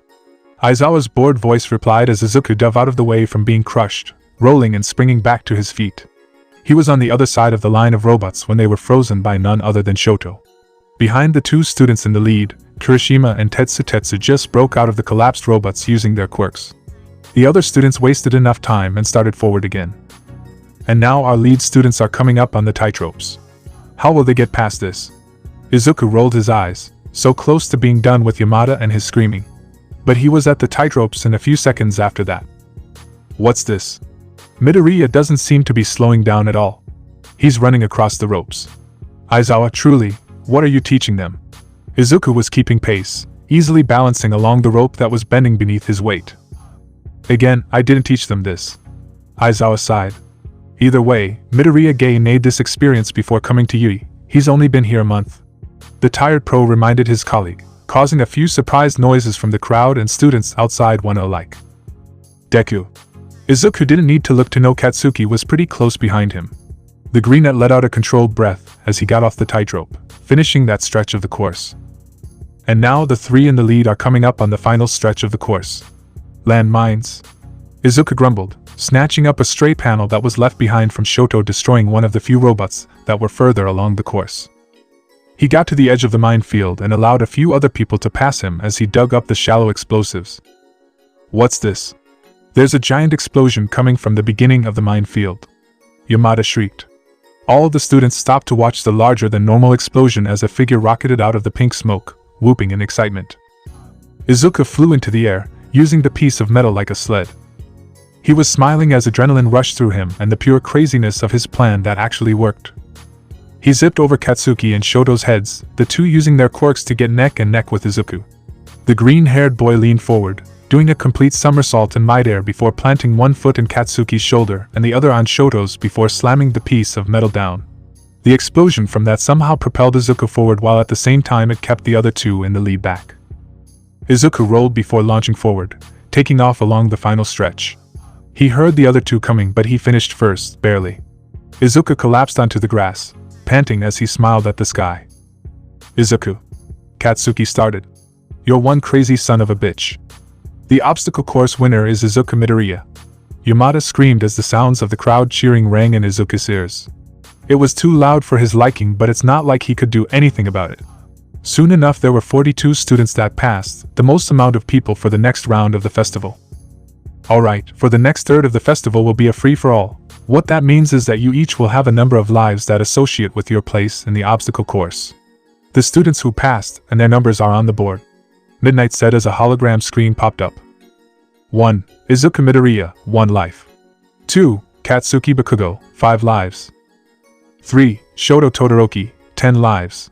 4. Tenya Aida, 15 lives. 5. Nito Monoma, 20 lives. 6. Momo Yayorozu, 25 lives. 7. Fumikage Tokoemi, 30 lives. 8. Reiko Yanagi, 35 lives. 9. Itsuka Kendo, 40 lives. 10. Achiko Uraraka, 45 lives. 11. Tsuyu Ajiri, 50 lives. 12. Setsuna Togake, 55 lives. 13. Hanta Siro, 60 lives. 14. Jiroda Shishida, 65 lives. 15. Mina Ashido, 70 lives. 16. Denki Kaminari, 75 lives. 17. Senkaibara, 80 lives. 18. Kozai Tsubiraba, 85 lives. 19. Yuga Oyama, 90 lives. 20. Mashireo Ojiro, 95 lives. 21. Hitoshi Shinso, 100 lives. 22. Ibara Shiozaki, 105 lives. 23. Hiryu 110 lives. 24. Nairenjiki Shota, 115 lives. 25. Rikida Sato, 120 lives. 26. Mizo Shoji, 125 lives. 27. Pony Tsunatori, 130 lives. 28. Aijiro Kurishima, 135 lives. 29. Tetsu, 140 lives. 30. Kujikuda, 145 lives. 31. Kyokujiro, 150 lives. 32. Yosetsu Aways, 155 lives. 33. Kojiro Bando, 160 lives. 34. Jizo Hananuki, 165 lives. 35. Yui Kodai, 170 lives. 36. Kinoko Komori, 175 lives. 37. Minoru Mineta, 180 lives. 38. Shirhai Kurwaro, 185 lives. 39. Toru Hagakure, 190 lives. 40. Taguro Kamakiri, 195 lives. 41. Manga Fukiadashi, 200 lives. 42. Mei Hatsum, 205 lives. Izuku looked over the names, ignoring the stares he got from everyone around him, knowing he was the biggest target for being an easy person to get out. He had a single life, no doubt he'd be targeted. So everyone will get a pair of special gloves that keep track of the lives you currently have. Each time you touch another player with the finger pads of the gloves, you take a point from them. You are out once you have no lives left. By the end of the free-for-all, the top 16 people with the most points or lives will move on to the next round. Ready. Begin. Midnight shouted. Izuku immediately dodged an incoming attack by jumping and twisting through the air, landing a decent distance away. The greenette gave a smirk, eyes glinting. Bring it. And that concludes the free-for-all match. The top 16 will now move on to the 1v1 battles. Yamada yelled. Izuku let out a breath and looked at the holographic board that displayed the names. 1. Izuku Midoriya. 2. Shoto Todoroki. 3. Katsuki Bikugo. 4. Hitoshi Shinso. 5. Hanta Siro. 6. Achiko Uraraka. 7. Ibara Shiozaki. 8. Tenya Aida. 9. Fumikage Tokoemi. 10. Kaminari Denki. 11. Mei Hatsum. 12. Momo Yaoyorozu. 13. Eijiro Kirishima. 14. Mina Ishido. 15. Yuga Aoyama. 16. Tetsu. Then the 1v1 battle sets popped up. Izuku vs Hitoshi. Shoto vs Hanta. Ibara vs Denki. Tenya vs Mei. Mina vs Yuga. Eijiro vs Tetsu. Katsuki vs Achiko. Fumikage vs Momo. They were given an hour to rest and prepare. In that hour, Izuku decided to fuck it all to hell and would let Shinso win their battle, seeing as it was a waste of time. It didn't help that he had a bad feeling. He knew the hero killer, Stain, was on a rise in cases and had his suspicions. You know Yaoyorozu, mister. Aizawa told me that all the girls had to wear the cheer uniform. Minetta's voice broke Izuku from his thoughts as he looked up. The pervert in question was standing in front of Jiro and Momo, pointing to a group of girls and revealing cheer outfits. Oh, I didn't know about that, Momo said. That's cause he didn't say that. Izuku cut in, staring Minetta down. Oh, because that's what I heard. Minetta stuttered, shrinking beneath the cold gaze of Izuku. Did he really say that, or are you just trying to take advantage of Momo's quirk and have all the girls wear skimpy clothes that aren't actually appropriate for a school environment? Izuku replied smoothly, watching the shaking, grape-headed teen. I must have heard W wrong, Minetta said, cowering away from Izuku. He wasn't doing anything, no, but that calculating look like his eyes that seemed to bore a hole through his very soul terrified him. Sorry for bothering you, Minetta said to Momo before running off. You really didn't have to do that, Midoriya, Momo said with a sigh. Don't worry about it, and Izuku is fine, no need for formalities. The greenette responded, going back to noting down some of the quirks of Class 1B that he saw. And if he tries doing that again, tell me, I'll take care of it. The two girls nodded at his statement before continuing on their way. Hey Izuku. You're going up against Shinso from 1C, right? Izuku looked up to see Ojiro sitting across from him. He nodded in confirmation. Well, his quirk had something to do with answering him, so if you want to win you need to keep silent, the tailed boy said. I'm well aware of his quirk, but thanks, Izuku replied. You aren't worried? Nope, don't even want to participate. Why? If I win, I'm keeping a student with great potential to be a hero out of the hero course. This event was supposed to be something for those in general studies to see if they're capable of being in the hero course. Why would I want to fight if I'm already in the hero department? Izuku asked, looking up from the table. Izuku, Midoriya and Hitoshi Shinso, please make your way to the field, a voice over the speaker said, and Izuku stood up. He left quickly, getting on the field in a couple of minutes. Battle start, Midnight shouted. So you're the new kid and yet you came in first on the first 2/3 of the sports festival, Shinso called. Izuku simply nodded and Shinso started to walk forward, now knowing Izuku knew his quirk. Izuku noticed he'd buffed up a bit, and a small smirk appeared on his face. So you took my advice, Izuku called after a few moments, confusing Shinso into pausing. Izuku just gave him a smirk before turning around. What are you doing? Shinso asked, startled. Izuku turned back to him. Walking, Izuku replied, and Shinso activated his quirk. The greenette's eyes glazed over as the quirk took effect. Walk out of bounds, Shinso ordered. Izuku followed the command, leaving the border that marked the fighting zone. As soon as the winner was called, Shinso deactivated his quirk. The sleep-deprived boy walked off the field, finding Izuku and going over to ask him some questions. "So you knew my quirk and yet you still answered me?" Shinso asked. "Yes. Why?" "I don't care for this event, it's just a waste of time for me.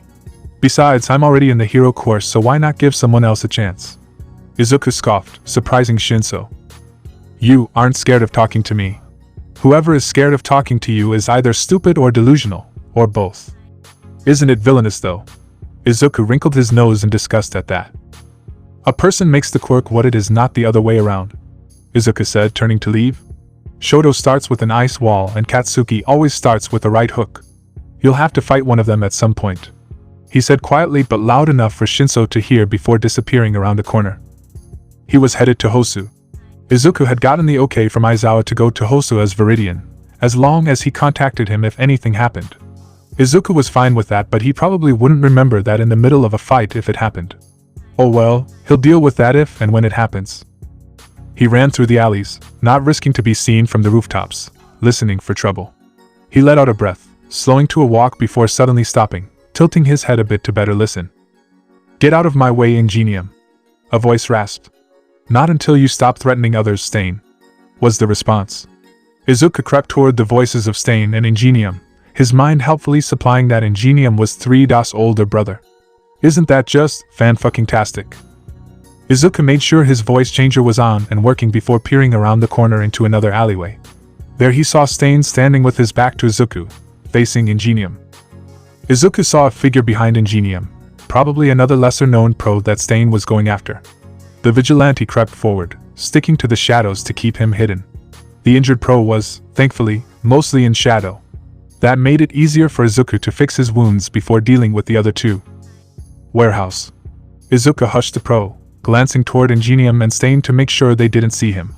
He let out a small sigh of relief before silently taking a gauze out of his utility belt and starting to wrap the hero's wounds. All while listening to the two opposites bicker, realizing Ingenium was stalling for time. "You're a true hero, Ingenium, but I will not hesitate if you don't get out of my way," Stain growled, the sound of metal scraping against the wall following his statement. It left a small shower of sparks as Izuku finished up helping the downed hero. Just as Stain and Ingenium started fighting. Great.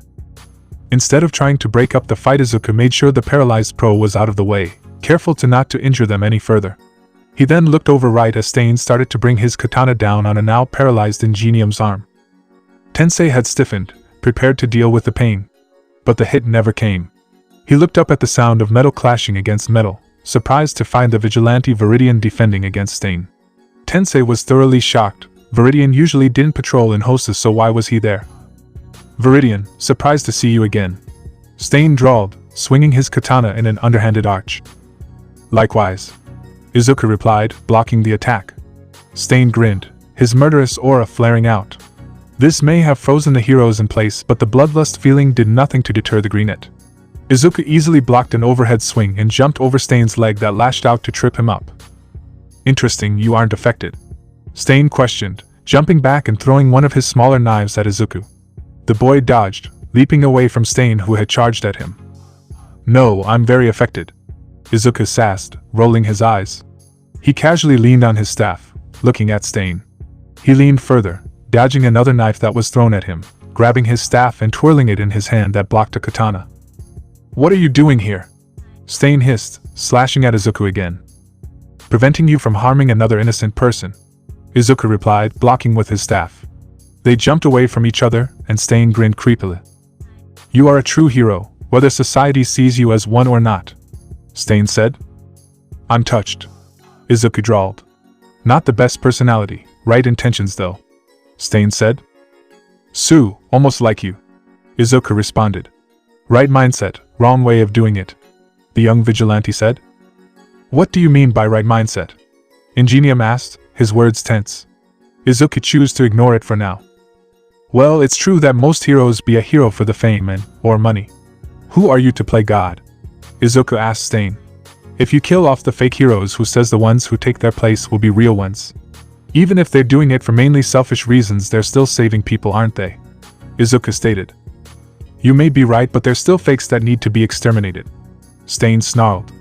Izuku heard the faint sounds of police sirens coming closer and let out a short breath. He'd stalled long enough. Stain's eyes glinted, also hearing the sirens when they got closer. "You're smart, stalling until police arrived like that," Stain said before he turned and disappeared. Izuku immediately turned on his heel and went over to Ingenium. "Why'd you let him go?" the turbo hero asked. "Treating your injuries is more important," Izuku muttered as he took out bandage wraps.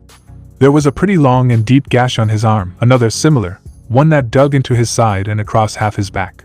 The second one would need professional medical help. Simply wrapping it wasn't going to cut it, but that's all Izuku could do with that he had. Izuku finished wrapping the hero's wounds and stood up, flinching at the now loud sirens. Both of the hero's paralysis wore off, and Izuku gave them a half-hearted two-finger salute before turning and running back into the alleys, disappearing from view. Izuku checked his phone as he felt it go off, sweat dropping as he saw it was from Aizawa. "Coffee is life. Problem child, why the hell did I just hear you fought Stain from Tensei? Answer your phone already. Problem child. Well, I had a feeling and just happened to come across them. Coffee is life. I told you to contact me. Problem child. Well, I kinda maybe forgot about that. Coffee is life. How do you forget that? Problem child. I don't know. Coffee is life. You are a true problem child. Problem child. I know." Izuku put his phone away as he got to his house, an abandoned apartment complex. It was pretty nice for being abandoned, just needed a bit of dusting and it wouldn't look abandoned at all. He let out a yawn and checked his phone as it received another notification. Coffee is life. Shinso got into the hero course too. Izuku sat in his seat, quietly talking with Shoto about what happened at the sports festival after he left. The dual-haired boy was into talking about his match against Katsuki. The early-on match was their second fight. There was one thing that bothered Izuku though, and he cut Shoto off. "Wait, why didn't you use your fire side?" Izuku asked, looking at the other boy curiously. If he used his fire, he could have won that battle against Katsuki. Shoto's entire posture went cold as he irradiated negativity. "I'm never going to use my old man's quirk. I'll make it to the top without using it," he replied, sneering at the mention of his father. "Have you ever heard of a quirk marriage?" Shoto asked coldly. "Yes, actually, I'm assuming that's what Endeavor did. But it's your own quirk, not your father's, not your mother's. Does your mother have fire? Does your father have ice? No, they don't. You have a blend of both, not one or the other," Izuku stated, seeing Shoto's eyes widen slightly. "My own?" he questioned. "Yes, your own. What happens if you don't use your fire in a situation where if you don't it could get you or someone else killed? What then?" Izuku asked. He was for once glad for the noise of the classroom. It gave cover for their personal conversation. "You wouldn't understand," Shoto hissed, trying to defy his fire side. Izuku looked him dead in the eye. "You're right. I wouldn't understand having your father's quirk, or your mother's quirk. I wouldn't understand having one at all," the green-haired boy said, his voice barely above a whisper. Shoto reeled, shocked that one of the strongest and fastest students with the most fighting experience was quirkless. That's when the heterochromatic male stopped doubting what one Izuku Midoriya could do. "Alright class, we have another transfer student, except this time he's coming from 1C instead of another school," Aizawa announced. An excited mutter started up, wondering who it was. "Hitoshi Shinso. I'm here to become a hero, not to make friends," the purple-haired boy declared. Katsuki started laughing lightly, confusing the new student. "Good luck holding up to that," Katsuki said as he gave a few people a small look. Izuku was just giving a shit-eating grin that would make Aizawa shudder. Shoto had said the same thing, but look where he was now, openly talking around people. Izuku wouldn't hesitate to drag either of them to a group of his classmates to befriend them. He'd do it. "Whatever, just sit down. Today you'll be picking out what you want your hero names to be," Aizawa said as he zipped up his sleeping bag. Then Midnight strutted in and defined what Aizawa meant. "Now you will be picking names to be called while doing hero work. You could possibly have these names for the rest of your lives, so cute, something that suits you and your quirk," Midnight said, snapping her flogger-style whip. Aoyama and Mina went up first, having them adjusted and shot down respectively before coming up with I Can't Stop Twinkling and Pinky. After that it was pretty easy for them to make their hero names. The Rainy Season Hero, Froppy. Red Riot. Charge Bolt, the Electric Hero. The Tailman. The Zero Gravity Hero, Uravity. Cellophane. Creati. Tentacle. the fresh-picked hero, grape juice. Invisible girl. By now there was only Izuku, Katsuki, Tenya, Hitoshi and Shoto left to go.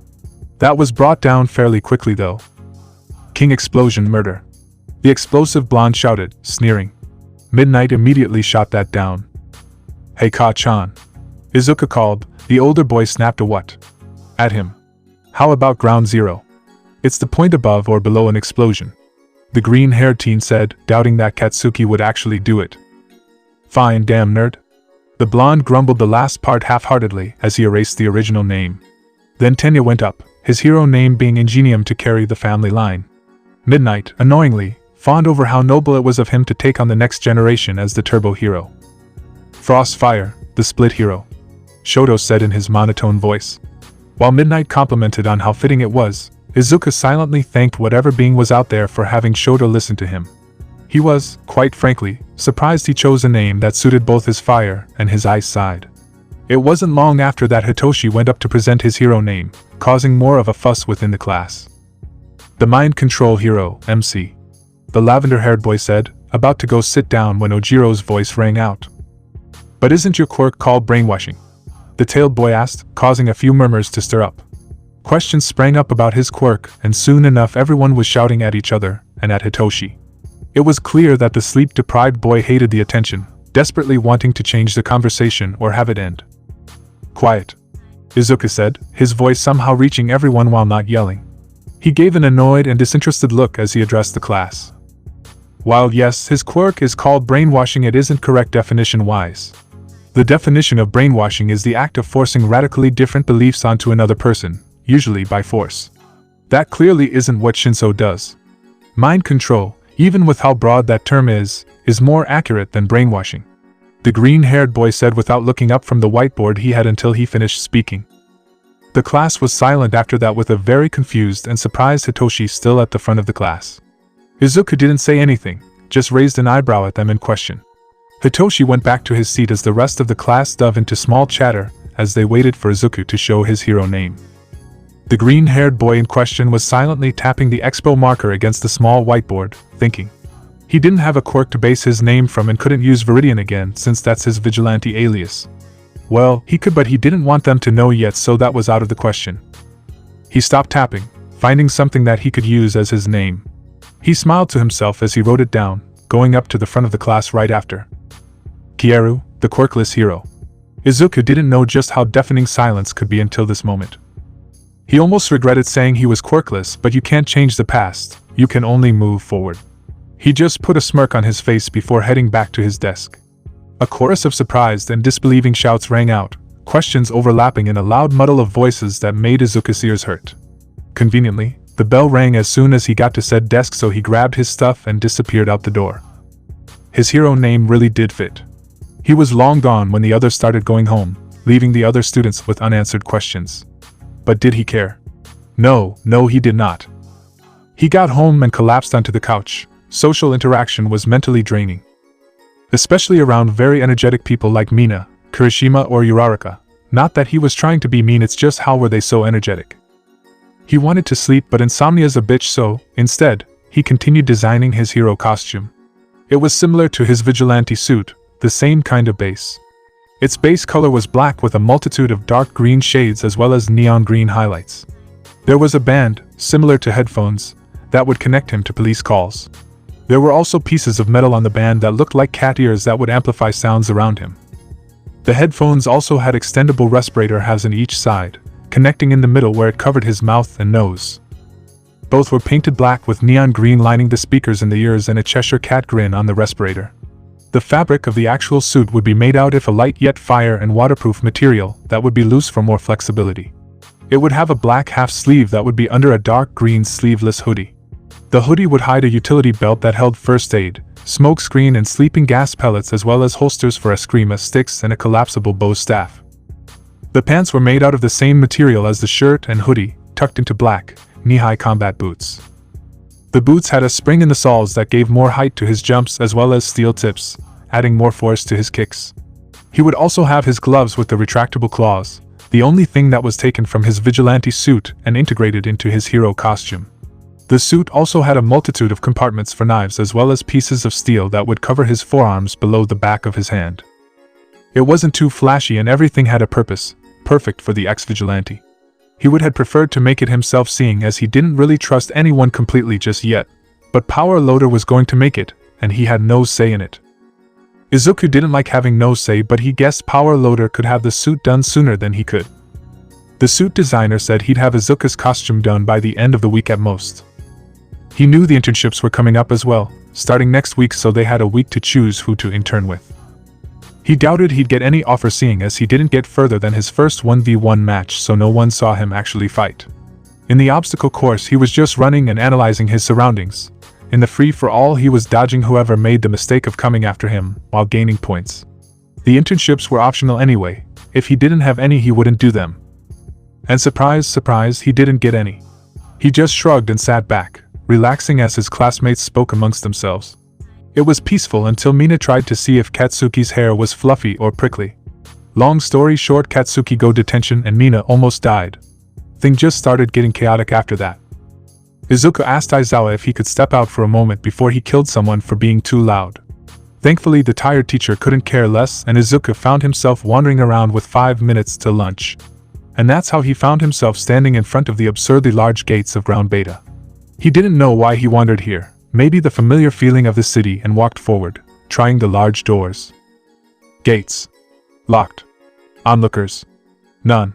Hotel. Trivago. Izuku went to the tree closest to the wall, easily climbing up it. He stopped as he came to a branch aligned with the top of the wall, balancing easily on it. He can run along tightropes without pausing, for crying out loud. A tree branch is nothing. The greenette burst forward, racing across the branch. He was at the end in seconds and jumped, completely missing the top of the wall, and vaulting over it. He let out a small sound of surprise, fumbling in midair for a moment before balancing himself out. He landed in a roll, smoothly transitioning to his feet from there. He let out a small grumble of annoyance as his feet and knees stung from the shock. It wasn't painful at this point, he was used to it, but it was still an annoyance. He walked along the sidewalk, impressed at how real the city felt. Yui really outdoes itself. He closed his eyes briefly and for a moment he was back at that first night he went on patrol, an orphan 6-year-old with nothing to lose and nothing to his name. Forgotten by society since he was useless without a quirk. That first night had been rough. He went home with more bruises and cuts than he had in his entire life, but that's how he learned. He didn't have a guide to teach him. Nothing could get him their experience he got from just practice. The more he did it, the better he got. To the point he could take down people's shoji size. That experience made a teenage prodigy. Strength isn't everything. He studied, finishing online classes for a generic high school when he was in his last year of junior high age-wise. He was extremely observant, easily analyzing quirks and quickly forming plans to combat them. It also brought up memories he'd rather not mention, sad and painful ones. He opened his eyes again and headed to the nearest fake building, walking inside and making his way to the roof. He just enjoyed the feeling of jumping between the rooftops for a while. He got in a little bit of trouble, but he had some fun so he could care less. Izuku sat at his desk, silently listening to the chatter of his classmates, as he absent-mindedly doodled in his sketchbook. He didn't react at all when the bell rang to go to lunch, preferring to stay in the quiet classroom instead of the near-deafening cafeteria. No one really cared. It's not like he was actively seeking out friends during his time at Yui, nor did he really want any. During his time as a vigilante he had closed himself off from people, causing him to have little sociable abilities. He could hold a conversation for a bit, but making friends was a different story. Problem child," Aizawa said, getting Izuku's attention. "You're interning with me, alright? I have a feeling you're going to try doing something stupid." Izuku smirked slightly. "If you call stopping staying." "Yep, planning something extremely stupid," the tired pro said, not even giving Izuku a chance to finish. The problem in question was laughing as Aizawa went to the front of the class, grabbing his obnoxiously bright yellow sleeping bag. "Don't blow up my classroom," was all he said before leaving, most likely going to the teacher's lounge to sleep through lunch. Izuku hummed a response as he put his sketchbook away. He took out a light gray notebook that had no obvious title on the front, flipping it open. Notes and drawings flashed across the pages as he got to a blank one. He scribbled some notes down on Mina's quirk, doing a small sketch of her using it on the side. Acid was a pretty versatile quirk, able to be used both offensively and defensively as well as for movement. He didn't realize he was rambling out loud until a cheery voice broke through his thoughts. What detailed analysis, a hobby? Izuku blinked and looked over to find Yi's resident rat bear. Izuku looked back at his notebook and nodded, finishing up his thought. May I look through it? Nizu asked, curiously peering at Izuku's notebook from where he was standing on the chair in front of Izuku's desk. The greenette nodded and turned the book around so the principal could read it, waiting as he flipped through it. Nizu was impressed. This was top-tier analysis for just being a hobby. He flipped through slowly, looking over the notes he had. The specific notebook had some of his staff along with half of his classmates. Most of it seemed recent. The notes were detailed, to the point that out could be big trouble if they somehow fell into the wrong hands. You said you were homeschooled. Where did you learn how to do this? Nizu asked curiously, looking over support item ideas for his staff. I've always had a thing for analyzing quirks, and vigilantism brought out more of that talent. Izuku replied sheepishly, rubbing the back of his neck. Nizu kept that in mind, closing the notebook. Do you have more of these notebooks? Nizu was answered with a nod from the green-haired boy. I don't have them with me at the moment though, Izuku said, twirling his pencil between his fingers. He knew someone would have found out about his little hobby eventually. He had a feeling he'd be asked to help the other students out with their quirks. He didn't really care though. It was a useful skill that not very many people have, especially at his age. So he wasn't surprised at all when the principal asked if he could analyze the rest of his classmates. He said it as if Izuku wasn't going to do it already. They really don't know him that well. Hey Aida. The blue-haired boy turned to see none other than Izuku. He was honestly surprised seeing as the boy didn't seem like one to interact much with others, similar to Todoroki and Shinso. The only difference is that Izuku had a confident, and strangely, wiser air about him. He never hesitated, obvious by his almost reckless actions during the obstacle race during the sports festival, and didn't seem to ever second-guess himself. But right now he looked nervous, shifting from foot to foot as he configured a sentence in his head. So, I heard about what happened to your brother and I'm sorry for you. I get how you feel, but if you try going after Stain you could get yourself killed, the shorter boy said. Tenya was honestly shocked but found sense in his words. Stain was a seasoned fighter with a reputation for killing heroes, trained individuals with versatile quirks. A freshman in high school would be so match for him unless they had extensive training beforehand. The blue-haired boy was seeing the stupidity in his plan of revenge now. It was clear that he had no real plan of action. What would happen if he did come across Stain? More than likely he'd be killed. He for one was nowhere near the skill level Stain was at. Thanks, Midoriya, for helping me see my foolishness, Tenya said as he bowed at an almost perfect 90-degree angle. Izuku, stunned, just stood there in confusion. You're welcome. And please, just call me Izuku, the greenette replied after shaking out of his stunned silence. Tenya straightened up and was about to thank him again when he saw the short boy wasn't there. He turned in a circle looking for him, but Izuku was nowhere to be found. After a minute Tenya brushed it off and continued his way off the school grounds. Unbeknownst to him, Izuku was just going to the workshop of Power Loader to see if his hero suit was done, detaching himself from the uncomfortable situation with Tenya. He was only a few steps away from the door when he stopped subconsciously. 2 seconds later the door was exploded off its hinges.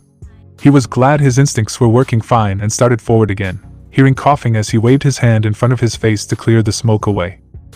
Hatsum. That's the 3rd time this week. An annoyed shout came from inside the smoked-out room, a cheery and excited female's voice, who Izuku assumed is. Hatsum replied. Sorry, Power Loader Sensei. The smoke cleared, revealing a room with scrap metal strewn around that was useless to whoever was working there. There were 2 figures, Power Loader and a girl with salmon-colored hair who was clearly Hatsum, seeing as there was no one else in the room. Hatsum, what did I tell you about trying to help with the Hero Course students' support items? Power Loader asked sternly. To not to, Hatsum replied. That's when Izuku noticed Power Loader was holding something made of black painted metal. He quickly recognized it as the headphones and respirator he designed for his hero's suit, even in its destroyed state. Without a second thought he went over while they were bickering, gently took it from the teacher, and went over to the work table. It looked completely unusable, scrap that couldn't be salvaged. He worked with scraps all the time, so this was no trouble fixing up the exterior part of it. He completely ignored the silence that fell over the room as he worked. He rewired it, easily passing the problem Hatsum had without even realizing it. He had it done in half an hour and tried it on, tapping the part that was over his ear. The respirator half shot out, clicking into place over his nose and mouth in about a half a second. You know how to make that thing? Hatsum exclaimed as Izuku clicked the button again, the respirator reacting. Of course I do, I designed it. Izuku replied matter-of-factly. Then Hatsum started asking questions as Izuku handed the gadget to Power Loader. That was the last of what you asked for, so you'll have the suit by Monday for the internships, the technician said, looking over the invention. Izuku hummed his thanks and left the room, Hatsum following, but he had just disappeared with the wind. Alright, problem child, don't go and get yourself killed, Aizawa said. The two were standing on a roof in Hosa City, normal for them. Yeah, I know, Izuku replied as he tugged his new gloves on. I haven't died yet, have I? Aizawa sighed in annoyance. Internships were just starting, but Izuku already had a feeling something bad was going to go down. He was more tense than Aida is during school. And just as Shisun was staring to set, an orange blaze appeared in the city, screams rising into the previously calm night air. He took off, his respirator clicking into place as he ran towards the screams. Aizawa, there's a fire in. I see it, Izuku. The pro cut him off over the comm link. Izuku hummed a response, analyzing his surroundings. They're Nomus, 3 of them from what I can see, Izuku said as he jumped down from the rooftops, rolling to lessen the shock of landing and unintentionally dodging a stray fire blast. He didn't give it a second thought as he ran to where a civilian was stuck under in a car that was flipped over. Is anyone injured? Izuku asked, helping the woman and her child out of the wrecked car. Luckily they only had very minor injuries and they went on their way. Aida, where'd you go? Izuku turned and found Manuel, who was attempting to put the fires out. Izuku was off again, passing the hero as he headed towards a calmer party of the city. I'll find him, he said, startling Manuel as he disappeared around a corner. He knew Aida had said he knew it was stupid, but that didn't mean he couldn't have stumbled upon Stain. His suspicions all but confirmed when he got a location from Shoto on the class group chat. Shoto wasn't planning on finding Stain, nor was he planning on seeing Aida there paralyzed as Stain walked over to the prone native, about to kill. Shoto was having none of that, and sent a wave of ice at the villain, forcing him to dodge. The heterochromatic boy sent his location to the group chat, hoping someone understood and was close enough to help. He just had to stall for time. Kid, get out of here. Stain's after me, not any of you, Native said. Shoto scoffed lightly, sending a fire blast at Stain and gorging him to retreat further. Like that's gonna happen, innocent people's lives are at stake if he's not brought in, Shoto replied, barely dodging a knife that was thrown at him, but it still skinned his cheek. Stain burst forward so fast Shoto didn't comprehend it in time, and next thing he knew he couldn't move. He cursed to himself, hating he got caught. You children stay out of my way. You'll be true heroes one day, Stain said as he walked towards Native. But the fake heroes will have to be taken care of for the real ones to grow. He poised his katana to strike, aiming for a fatal spot on the pro. Right as he started to swing down, something small clicked against the ground and smoke filled the alley briefly. The only thing in the blind state was the single sound of metal against metal. The smoke cleared, revealing Izuku standing between Stain and Native with his arms raised against Stain's katana. For a second Shoto thought the blade had sunk into the greenette's forearm, but then saw the metal that protected them and let out a small breath he didn't know he was holding. Izuku held Stain's gaze for a moment before pushing back against the katana and quickly taking out his baton, extending it right into the hero killer's gut. Sorry Stain, but no can do there, Izuku said as he leaned casually against the bow.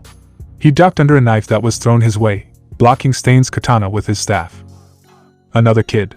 Stain questioned, wondering why these teenagers were there. Ever hear of never judge a book by its cover? Izuku muttered as he rolled his eyes, ducking under another throwing knife. He had his staff collapse again and switched to using his eskrima sticks, a small smirk playing at his lips. Wanna kill anyone, you gotta go through me, Izuku said. A few shouts of protest and a really creepy grin. The heroes in training and Stain respectively. Later, and a full-blown fight had started. The sound of clashing metal rang around the alley. Blurs of green, black, and red were all you could make out of the two speed fighters. Izuku was aware of Stain being more of a speed than stamina fighter, preferring to take opponents out quickly. This would work in Izuku's favor since he is both a speed and stamina fighter. He could go for a long time, obvious from his solid week of non-stop fighting. Even so, fighting Stain was harder to fight, so Izuku was tiring faster than usual. But he saw Stain was starting to get frantic with his movements, starting to make minuscule mistakes. Better than his earlier mistake of underestimating Izuku. Izuku blocked a katana and jumped back at the same time Stain did. Both were on some degree of self-control and calm, one closer to the losing its side of that spectrum. Stain was starting to rush, throwing another one of his knives at the green-haired student. Said student easily dodged, angering the hero killer more. If Stain had to admit one thing, it'd be that this kid is good and that he severely underestimated him. The green-haired boy could probably take on Endeavor and win with his smarts and skill. This teenager was keeping up with the famous hero killer step for step without an obvious problem. To Stain, the kid had a familiar aura, a clear confidence to the way he walked and moved that wasn't normal for that age group. This kid has been through a lot, you could see it in his eyes. Then it clicked. Why the kid was so familiar was because Stain had fought him before, around a week ago to be exact. This teenager was, somehow, Veridian. Izuku saw when it clicked, Stain's whole demeanor changing from anger to cautious and almost confusion. The greenette smirked, changing his aura to the one that was usually shown in Veridian. He noticed that Aida, Shoto and Native didn't notice the shift in energy. Oh well, not his problem. The two rushed forward and clashed again, blade meeting baton in a shower of sparks before Stain jumped back again. Izuku followed, spinning into a kick to Stain's right before delivering a punch to the hero killer's gut, dodging a sloppy attempt at slashing his arm. Izuku jumped up, the springs in his shoes boosting the height to it. He flipped over a katana and kicked it, sending it clattering along the ground as Stain let out an annoyed growl. The knife-wielding man lunged at the younger boy, swinging his remaining katana. Izuku ducked, lashing out with one of his eskrima sticks that knocked the sword away. He dropped into a crouch and swung his leg out, catching the back of Stain's ankles and causing him to fall roughly.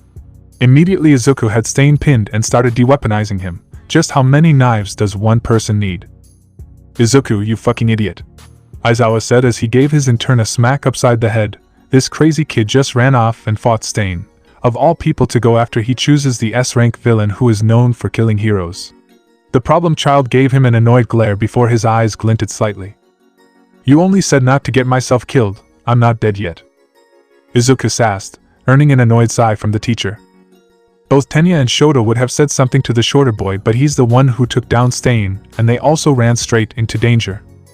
They were just outside the alley where Izuku fought Stain, being talked to with the heroes since sometime during the beginning of his fight Izuku had called for backup. There was just Aizawa, Manuel, and Native there until Endeavor showed up with his sidekicks while he was looking for an escaped Noma.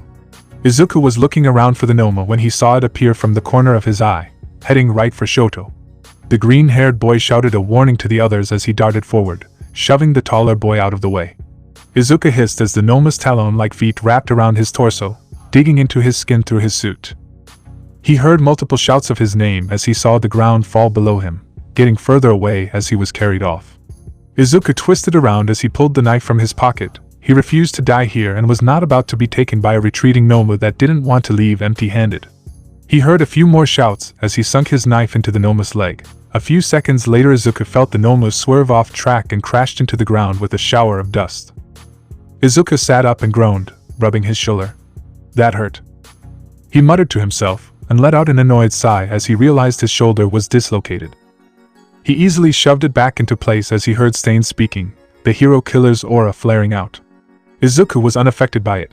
Like before, it was just an annoyance, similar to that of a fly. The green-haired boy gave an agitated sigh, his eyes half-lidded as Stain started rambling about the heroes being fake and how hero society was fucked up. It certainly was, but you really shouldn't say it aloud because there is going to be someone out there who will fight you on that statement. The heroes were frozen in place, the intense bloodlust radiating off of Stain, the villain spitting what most people would refuse to believe, but then again no one really liked the truth, did they? Seconds later the hero killer lunged right for Endeavor, knife aimed to kill. Smoke burst into dark, billowing clouds around the heroes, and the now familiar sound of metal against metal called sharply through the smoke. Aizawa waved his hand in front of his face, clearing the fading smoke away, and surprise. He sees Izuku fighting off Stain. Again. Right in front of Endeavor too. Izuku was defending the flame hero from being killed, obvious by the way he intercepted the killing blow. Endeavor may not be the best of people, but he was still human. Everyone makes mistakes, some are just bigger than others. And if the number 2 hero died, society would probably riot, seeing as hardly anyone knows the real Endeavor. Izuku flexed his hands, the claws in his gloves sliding out and clicking into place as he shifted into a defensive stance, waiting. He stood between Stain and the heroes, collapsible bow staff in his now clawed hands. Stain lunged, shouting, "Get out of my way." As he did, Izuku didn't even flinch at the aura of bloodlust that radiated off of Stain that left the heroes and his fellow students frozen to the ground. Izuku batted one of Stain's knife away with his staff and swerved out of the way of another, retaliating with a sweep to Stain's legs. The hero killer jumped and brought both of his knives down only for both of them to be blocked, sparks flying off where the metal clashed. Stain jumped back, twisting his knife between his fingers menacingly. Izuku does not give a fuck about intimidation, unaffected by it, and followed Stain, sweeping his staff at the hero killer's side. Stain ducked out of the way, swiping his dagger at Izuku who blocked it, aiming a kick at Stain's shin. Stain hissed in pain as the kick connected, made worse by the steel coating over the tip and soles. Izuku followed that with a punch to the face before jumping away as a thrown knife grazed his arm. Izuku dodged around Stain as he lunged for him, blocking a blade with his staff. The greenette jumped away, knocking another knife off course as he landed in a crouch. Stain snarled and lunged for Izuku again, swinging his dagger wildly. Lucky for Izuku and unlucky for Stain, the green-haired boy had reflexes faster than Katsuki's, so dodging it was like a light jog. No problem. The hero killer tried getting around Izuku to his target, Endeavor, but the boy refused to cooperate, only moving to block Stain. "Hey kid! Get out of there, it's dangerous!" A blonde hero shouted, the rest of the group starting to shake off the terror of Stain's aura. Izuku completely ignored it, preferring to not see heroes and possibly his classmates be killed. "Thanks very much." Stain burst forward, Izuku also darting to meet him in the middle, and then started this almost trance-like fight. It was like watching a dance, a very deadly dance that could get you killed, but a dance all the same. Both of them were blurs of color until they clashed, pausing in their sharp-edged ballet for a moment. In that moment you could see the expressions on their faces, one of them deathly calm while the other seemed almost distracted, a wild look in his eyes. Izuku twisted away from a knife, his face strangely neutral as he fought one of the most dangerous villains out there. This was odd to the heroes except Aizawa, who knows of him being an ex-vigilante. Was it still nerve-wracking to watch a 15-year-old fight off a villain alone that most heroes couldn't handle even with backup? Yes. Very. The atmosphere that came from this fight was tense and suffocating, every second putting you more on edge than before. Izuku shifted suddenly, his stance and posture changing in that one small movement. Stain, startled by the sudden shift, took a step back, looking Izuku up and down as he tried seeing any signs of his next attack. Izuku darted forward, sweeping his staff at Stain's knees before twisting into a punch to the stomach and then another to the face. The green-haired boy ducked under a dagger, making an odd movement that shifted his entire body as he straightened up. Stain tripped over his own feet, the heroes also feeling almost disoriented in a way. Izuku took the chance and swept Stain's legs from under him. Izuku kicked Stain in the gut as the hero killer fell, forcing him to skid backwards from the force of it. The greenette blocked a knife with his staff and jumped back, waiting for Stain's next move. Stain was once again trying to speed up the fight, getting more crazed by the minute. Izuku sidestepped a knife before charging Stain, twisting his staff as if he was going to use it.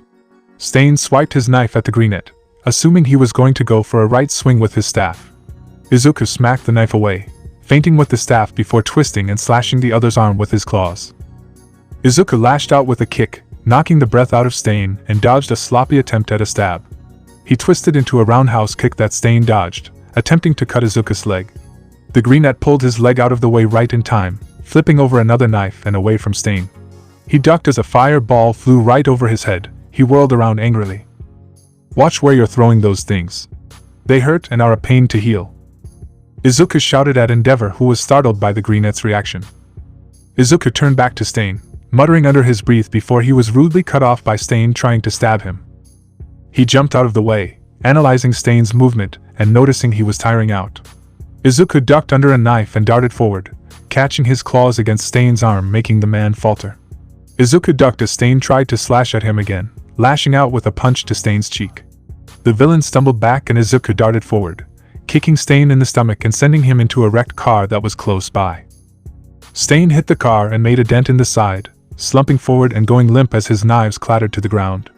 Izuku walked over to him and he kicked the blades away, out of Stain's reach. The heroes were, to put it lightly, stunned.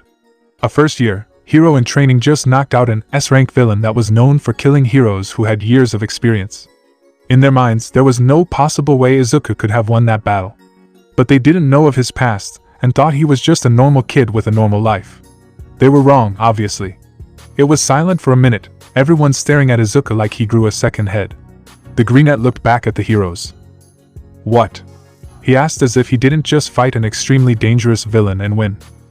Half an hour later, Izuku, Shoto and Tenya were at the hospital getting checked for injuries. Izuku didn't have many injuries, just the small puncture wounds along his torso from the Noma. Shoto and Tenya had more severe cuts from Stain but nothing too serious. The three of them were just chilling in a hospital room after their checkup when the chief of police came in with Manuel and Aizawa. Izuku groaned quietly and fell back, laying down on the hospital bed that he was sitting on, not wanting to deal with the police at the moment. You're here for the Stain case, right? We can't get into legal trouble seeing as none of us used a quirk against Stain, Izuku said, shocking the chief of police and Manuel. You mean you didn't use a quirk when you were fighting Stain earlier? Manuel asked, and Izuku scoffed lightly. Can't use what you can't have, Izuku replied sassily. You're quirkless, Manuel said, shocked. Yes, and? Izuku replied as he opened one eye, watching a stunned Manuel and Chief. Impossible, you defeated Stain, who is known for killing heroes much older and more experienced than you are, the chief said, adding a woof to the end of his sentence due to his dog quirk. What about the claws? Okay, those are built into my gloves for climbing, Izuku said. Can you prove that? Sure I can. Izuku sat up and flexed his hand, the claws shooting out. Now, Aizawa, could you activate your quirk?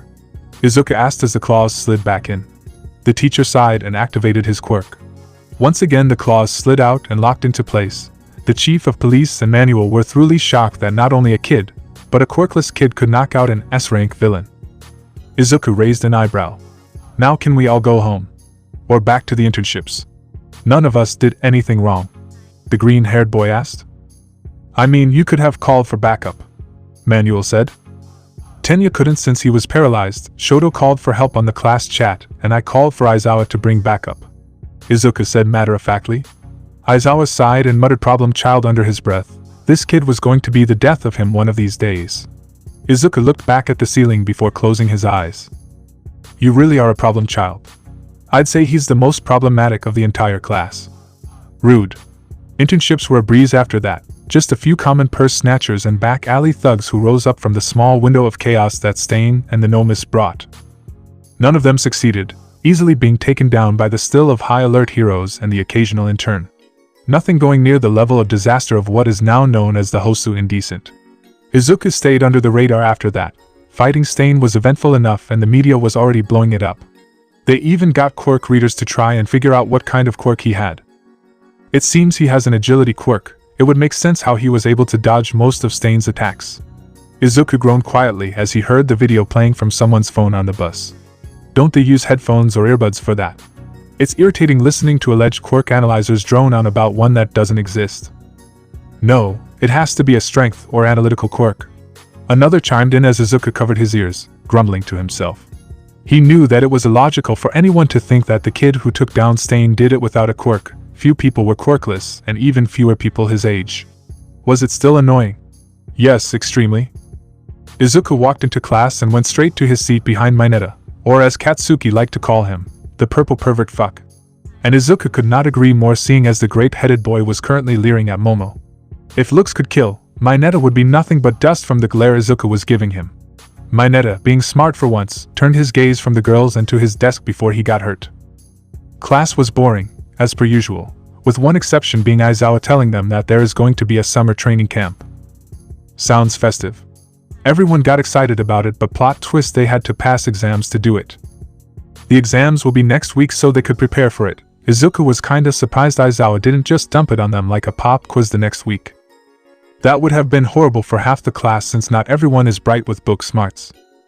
Izuku leaned back in his chair, stretching his arms up over his head. It was almost time for basic hero training with All Might, which should be interesting. Let's see how bad All Might's teaching is today. Sure, he's a reasonably good hero, but he isn't a teacher. It just doesn't suit him. Izuku heard the very first training session the class did with him, almost got someone killed, but that's none of his business. Aizawa left the classroom and almost instantly after All Might came in doing an odd pose while saying I'm coming through the door like a normal person. Which he wasn't. Alright everyone, go get in your hero suits and meet me on Ground Omega, All Might said after clearing his throat. The class filed out, chatting as they went to the locker rooms to change. Izuku was walking with Katsuki when someone tapped him on the shoulder. Izuku turned to see who it is and saw Shoto standing there. He looked like he was puzzling over something. "What is it, Shoto?" Izuku asked. "I've been thinking, are you the Vigilante Veridian's secret love child?" The dual-haired boy asked with the most deadpan expression on his face. It was silent for a minute before both Izuku and Katsuki burst into laughter, the later of the two covering his mouth quickly to try and restrain the laughs. "I never thought of you to be a theorist, Shoto," Izuku said between gasps for breath and laughter. "What the hell is wrong with you, half and half?" Katsuki managed out, cackling and trying to regain his posture. Izuku, on the other hand, was almost dying, crouched and holding his stomach. "Shoto, Veridian is too young to have kids," Izuku said after he calmed down a little, still chuckling lightly. "We should get to class before we're late. Today we will be playing a little game of reverse hide and seek, where there is one hider," All Might said, standing in front of the class. A few murmurs started up before Tenya raised his hand stiffly. "Sir, wouldn't that be unfair to the hider?" the armored boy asked, his hand falling back to his side without bending at all. All Might laughed lightly at the question.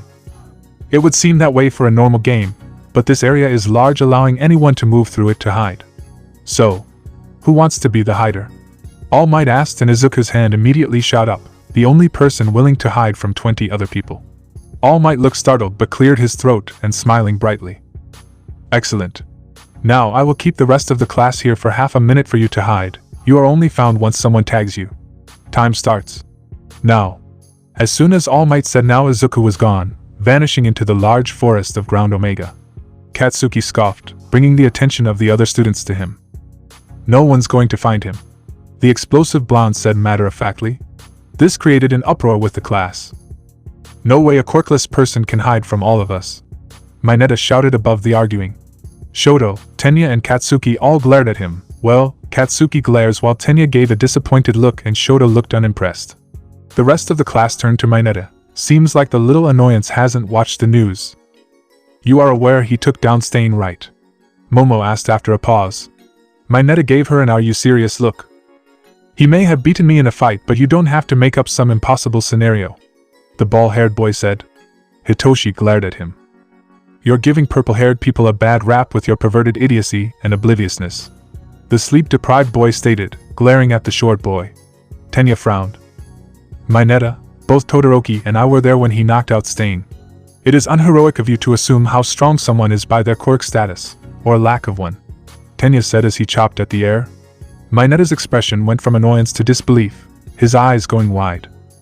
"You're being serious," Mineta shouted, but luckily he was left mostly in the dark as the time ran out for Izuku to hide. "Alright, you have the entire class time to try and find him. If you do, we will start another game," All Might said, and the class broke off into groups. Katsuki was annoyed to find Kirishima, Siro, Kaminari and Mina tagging along with him. Momo, Jiro, and Kota teamed up as Sato, Shoji, Tokoemi and, strangely, Oyama formed a group. Achiko, Tenya and Tsuyu joined together while Ojiro and Hagakure teamed up, forming their own little duo. Hitoshi and Shoto set off alone. Like the stubborn people they are about staying lone wolves, and Mineta was just left behind, seeing as no one wanted to deal with him at the moment. Each team, or person for the loners, took a different route, fanning out through the dark trees in search of their green-headed classmate. Izuku was near the middle of the forest in one of the taller trees, relaxing in the middle of where several branches split off, creating a small alcove. Perfect for taking a nap in Izuku's opinion. The greenette was currently stretched out in the hidden spot, his eyes closed as he listened for anyone getting close.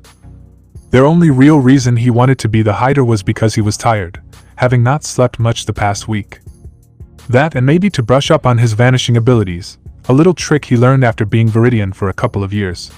It was a useful skill, especially when running from anyone and everyone. Veridian wasn't really liked by anyone on either side, mainly the villainous side hated him, seeing as he stopped part of the attack on the Ustch. He didn't really care, can't take care of what you can't find. He opened an eye as he heard a small explosion and Katsuki screaming at who Izuku assumed was Kaminari. "Shut up, dunce face. Dude, chill Bakugo." Izuku rolled his eyes as the arguing continues, shifting into a curled-up position. They were never going to find him. And he was right, they never did find him. Izuku was hardly trying, going into a mindset he hadn't been in for a long while. It was when he was still new to living on the streets, scared to death of what was out there, villains, vigilantes, low-lying crooks. It was impossible to tell what just might be out there. And for a 6-year-old with a wild imagination, there's nothing that couldn't hurt him. A 6-year-old Izuku walked down an empty street, his small figure shaking with fear and the cold.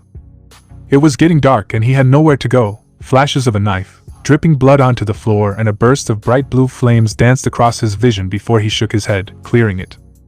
He couldn't have a breakdown, not here. He looked around for a place to stay, finding an abandoned building he could stay for the night. He walked in, listening for anything that might be inside. He, luckily, heard and found nothing except the dust and rubble of the old apartment complex. He was exploring when suddenly something darted in front of him, resulting in the boy stumbling back with a yelp of surprise. 2 bright yellow eyes peered up at him from the darkness. A mew broke the silence as the small kitten smoothly walked towards the frightened boy. Izuku took a deep breath to calm his racing heart. It was just a cat, nothing to worry about. The cat rubbed its head against Izuku's arm, purring quietly at the warmth coming from the boy. Izuku hesitantly stroked the small animal's head gently. There was suddenly the loud thumping of footsteps echoing through the building, and Izuku's eyes went wide, standing up and looking for a place to hide. He ran into the nearest room, the kitten following him, and found a cupboard to hide in. The cat hopped up onto Izuku's lap, keeping quiet as the cupboard door creaked closed, a small crack to see what was going on. Izuku peered out into the room, catching a glimpse of a big, black boot as whoever it was walked in and looked around. Izuku held his breath as a big, burly man came into view. He didn't recognize the man, so he sunk further back into the shadows of the cupboard, trying to keep himself from shaking. The strange man paused, scanning the area before moving on, slowly making his way around the abandoned apartment. Izuku looked around the small cupboard, noticing shifting silently, and he started crawling towards a hole in the wall that was there, probably from termites or rats.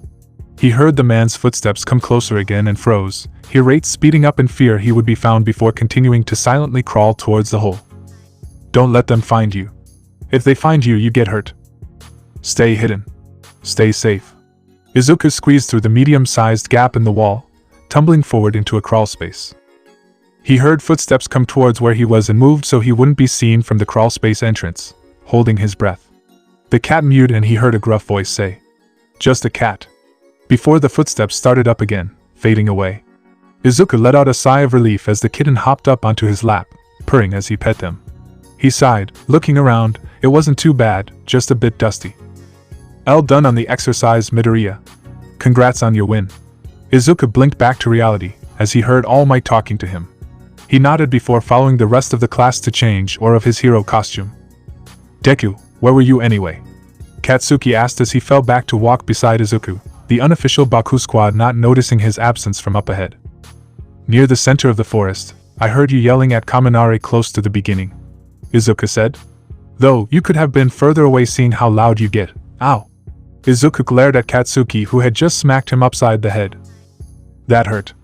Izuku whined, rubbing the spot where Katsuki hit as the crimson-eyed teen rolled his eyes. "You're fine." Katsuki scoffed. "But just so you know, I called it." "Called what?" Izuku asked.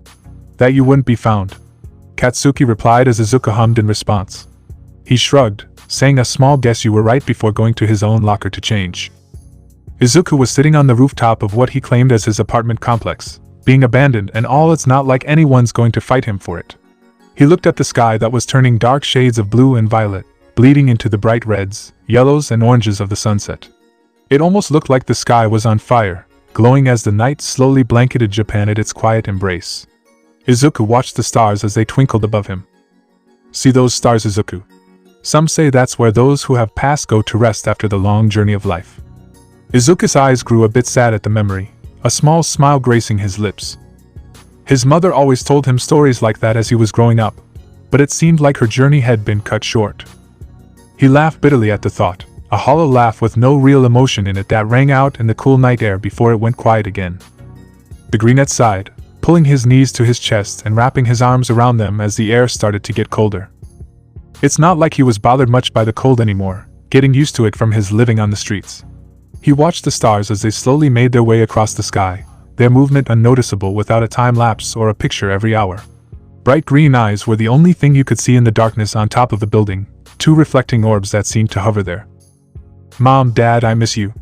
A week of training and studying went by fairly quickly, most likely because I'm lazy, and the day of the final exams was upon the students of Class 1A. There would be both a written and physical exam that most of the students thought would be them against robots. Izuku doubted this from the number of villain attacks that have been happening with the students, and the influx of villains due to the League and the recent morals of Stain being published to the public, surprisingly many people after with him. He figured that they would be paired up against the teachers, actual people who can come up with strategies against the students. He was thinking about it after he finished the written test, leaning back with his hands behind his head while he stared at the ceiling. He guessed they'd be paired up with people depending on how well they get along, and against a teacher who had an advantage against them. He decided to take a nap before the physical exams, resting his head on his desk and waiting for sleep to come to him. About half an hour later they were sent to get their hero costumes for the physical, chatting amongst one another how easy the robots will be to take down. Izuku rolled his eyes, keeping quiet while his classmates continues talking stupidly. Izuku was last to get to the boys' locker room, almost everyone already gone. He changed quickly and went to where they meet up with the teachers about the physical. All the pairings are how they were canonically, except Hitoshi was paired up with Katsuki and Izuku was going up against Nizu in the last fight. The fights also went through like in canon, Katsuki and Hitoshi pretending to fight so they could get All Might to reply to Hitoshi, passing the exam. Izuku relaxed as he walked up to the gate into Ground Gamma, waiting for them to open. The gates opened with the buzzer going off, signaling the exam has started. He ran inside and immediately saw they remade it into a maze, the metal pipes and walls high above him. He took a running start, running up to a wall, and jumped up, kicking off the wall. He grabbed onto a pipe, swinging himself up with ease and balanced on the thin piece of metal. How is he doing that? Kaminari asked from where the rest of the class was watching through the monitors. They watched as Izuku ran along the pipe and jumped to the top of a lower wall, hauling himself up with his arms. I have no clue, Mina replied. Izuku looked around and felt his instinct kick in as he leaped across a large gap, hearing crashing as the wall he was previously standing on fell down in a domino effect. He looked back at the trail of destruction and hopped down, running towards where the destruction started. He never faltered, even when the rubble beneath him did. It didn't take him long to get there and apprehend Nizu, who was smiling widely at him in a creepy way. And with that Izuku passed the exam. The week went by at an annoyingly slow pace, but eventually the weekend came. And to Izuku's despise, Mina had suggested that the entire class go to the mall so they could bond more. Izuku hated malls, just detested them completely, and he had a bad feeling about today. There were always too many people around that got too close for comfort, and it was loud. Too loud? Izuku didn't have much choice though, since everyone is agreeing, since somehow everyone had to get something for the summer training camp. And Katsuki basically dragged him there, saying if he had to go, Izuku also had to go. Izuku did not talk to him for the rest of the day after that. Class when it got to the mall, most everyone looking around excitedly except for Izuku, Hitoshi, Shoto, and Katsuki. Everyone split up, leaving us still trying to process what happened to Izuku where he was standing. The greenette huffed, checking his mental list of stuff for the summer camp to see what he needed. He had started walking toward where he needed to get a water bottle when all of a sudden he felt someone's arm wrap around his shoulders almost casually. The greenette froze, stiffening slightly under the contact of the stranger. Hey, you're the kid who fought Stain, aren't you? The person said in a low, raspy voice that Izuku recognized. What do you want, Shigaraki? He said blankly as the villain wrapped 4 fingers around his neck. He was honestly unaffected by the fact Shigaraki had a death hold on him and could probably kill him if he wanted, and more worried about how unaware everyone else was. If anyone asks, I'm just an old friend. Shigaraki growled threateningly, edging his 5th finger closer to Izuku's neck. The boy in question was once again unaffected by this attempted display of intimidation. Okay, sure, whatever, what do you want? Izuku asked again, startling Shigaraki at just how complying he was. You aren't going to fight back? Shigaraki tempted. If I did, you'd be able to get away before any heroes showed up, and who knows how many people you could kill on the way out. So no, Izuku said with a roll of his eyes. Then Shigaraki dragged him to a more secluded place, and that's when Izuku found out he was only here to rant to a random stranger. The greenette was done with the villain's shit when all of a sudden he asked what the difference between him and Stain. Izuku was quick to answer, already knowing. Stain has morals. Even if he goes about his beliefs in a had way, what he's doing here thinks is for the greater good. He kills heroes that don't live up to his absurdly high standards, while you kill for either vengeance, or just for fun. You are one of those people who would love to watch the world burn for no apparent reason. Izuku stated, and Shigaraki went quiet again before a dark chuckle escaped the villain's throat. That's it, it's all because of All Might, Shigaraki said, and Izuku gave him a WTF face. I didn't even mention All Might, Izuku whisper yelled as to not drag attention to them. Shigaraki wasn't listening to a word he said though, caught up in a little speech about how he's going to take down All Might. Izuku sighed in annoyance, half paying attention to him as he thought about how it would probably be easier to just use his disintegration quirk on All Might to kill him, but he didn't say anything. He looked bored out of his mind when Katsuki appeared from the crowd after finding him. He gave Katsuki this bored look, a look that said this guy won't shut up instead of help. Who's that DEKU? Katsuki asked harshly. Just an old friend, Izuku replied smoothly, ignoring the way Shigaraki had tightened his grip around his neck. But the villain let go, walking away. Izuku stood up and waiting for a second before following Shigaraki silently, keeping his gaze focused on the black hood of the villain's hoodie. After a minute he lost him, cursing under his breath before making his way back to where Katsuki was waiting for an explanation, which Izuku gave to him. He really flipped his shit when he heard Shigaraki was there, but Kirishima came along to calm him down so no one exploded. Izuku waved to the two before disappearing to go get himself the water bottle he needed. He got a real yelling at from Aizawa once he found out. It was more of a fed-up scolding than anything else. He was getting used to Izuku being a trouble magnet, and it was just an annoyance at this point. Izuku was fiddling with the end of his shirt waiting for the all-clear to go home since the police did an investigation. He was finally able to leave and had started walking when he was stopped by one of the police officers. "Shouldn't your parents pick you up or something? It is pretty late," the officer said. "My parents can't come pick me up, they're dead," Izuku said bluntly before continuing on his way, disappearing around a corner. The officer had gone to ask a question and followed him. Turning the corner, Izuku was just a second before to find the greenette gone like a shadow. Izuku sighed as he flopped onto the couch in his living room, staring at the ceiling. He heard a mew and turned his head to see a small black cat with golden eyes. The cat trotted over to him and hopped onto his chest, curling up there and purring at the warmouth. Izuku scratched her behind the ears and sighed, recalling the crazy events of that day. Well, not necessarily crazy, but still more eventful than anyone's normal life. He huffed, starting to drift off into sleep as he absent-mindedly pet Clara, the cat. I hate malls. Finally, the day of going to the summer training camp was upon the classes of 1A and 1B. Izuku had to go with Class 1B because Nizu wanted him to analyze their quirks to see what they needed to work on, and to say he hated it was an understatement. Sure, most of them were pretty chill, but Monoma wouldn't shut up about how his class was better than 1A and trying to get information about the class out of Izuku. Izuku was doing his best to ignore him, noting down more detailed notes on the other Hero Course students' quirks, but one can only put up with so much cocky talk before you get a headache. But think any higher figure out there because Kendo knocked him out. Izuku gave a small sigh of relief as the blonde shut up, going back to his notes, as the class each explained their quirks to him. They had an interesting array of quirks that, depending on the situation and who was working together, would be almost perfect combinations. And despite how annoying he was, Monoma had one of the most limitless quirks. It all depends on who's around and what quirks there are to use. His copy ability would allow him to combine quirks that would fit perfectly together like Yanagi, Shota, and Kodai's quirks of Poltergeist, Twin Impact, and Size respectively. The three terrain-changing quirks, Cementine, Mushroom, and Softening, would be great assets to their team or group since they were able to add threats to the battlefield that the opposing team might not be aware of. Kawaro, Shishida, and Kendo's quirks were close combat ones, Shishida being mainly a strength fighter while the other two would rely more on strategy than brute strength. Izuku was shaken out of his thoughts as the bus came to a quick stop, shaking at the sudden lack of momentum. He looked up and saw Vlad King stand up, ordering everyone off the bus. Izuku didn't really want to get up, not finished with his analysis, but he had a feeling that Vlad King didn't like him much, so he complied, following the others off the bus. There before the class were two members of the Wild Pussycats, Tiger and Ragdoll, introducing themselves.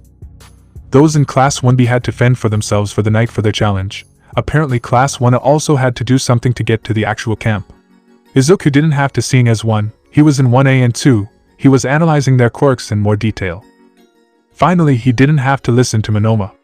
And just like that, it was the next day, because I'm still lazy, and Izuku was up extremely early, walking around the entire wooded area, getting a layout of it. When he got back to the clearing where they were staring, the others had started training with their quirks. Izuku now has nothing to do since he has no quirk to use and fought at the level of top pro heroes, so he was just laying on a tree branch. That was until Monoma started another one of his stupid rants meant to rile up his classmates. "So guess class 1 really does think they're better than us," Monoma said, looking at where Izuku was laying on the tree branch. Izuku rolled over so he was laying on his stomach, facing the blonde with the most annoyed look on his face. "Just because I don't have anything to train and already know high-level hand-to-hand combat doesn't mean the rest of my class thinks they're better than you," Izuku said, lazily looking at Monoma. Monoma snorted.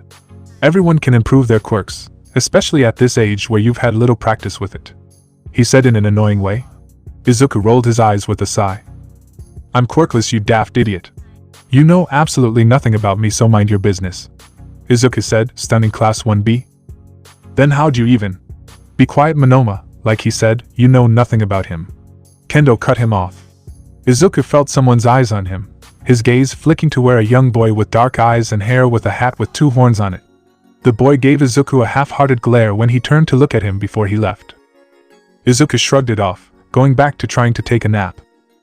"Alright, training for today is done, everyone," Mandalay called, waking Izuku up. He looked around before he stretched. He suddenly got this burning sensation of dread in his gut. He sat up, alert as ever as Pixie Bob explained the courage test to the classes that they'd do after dinner.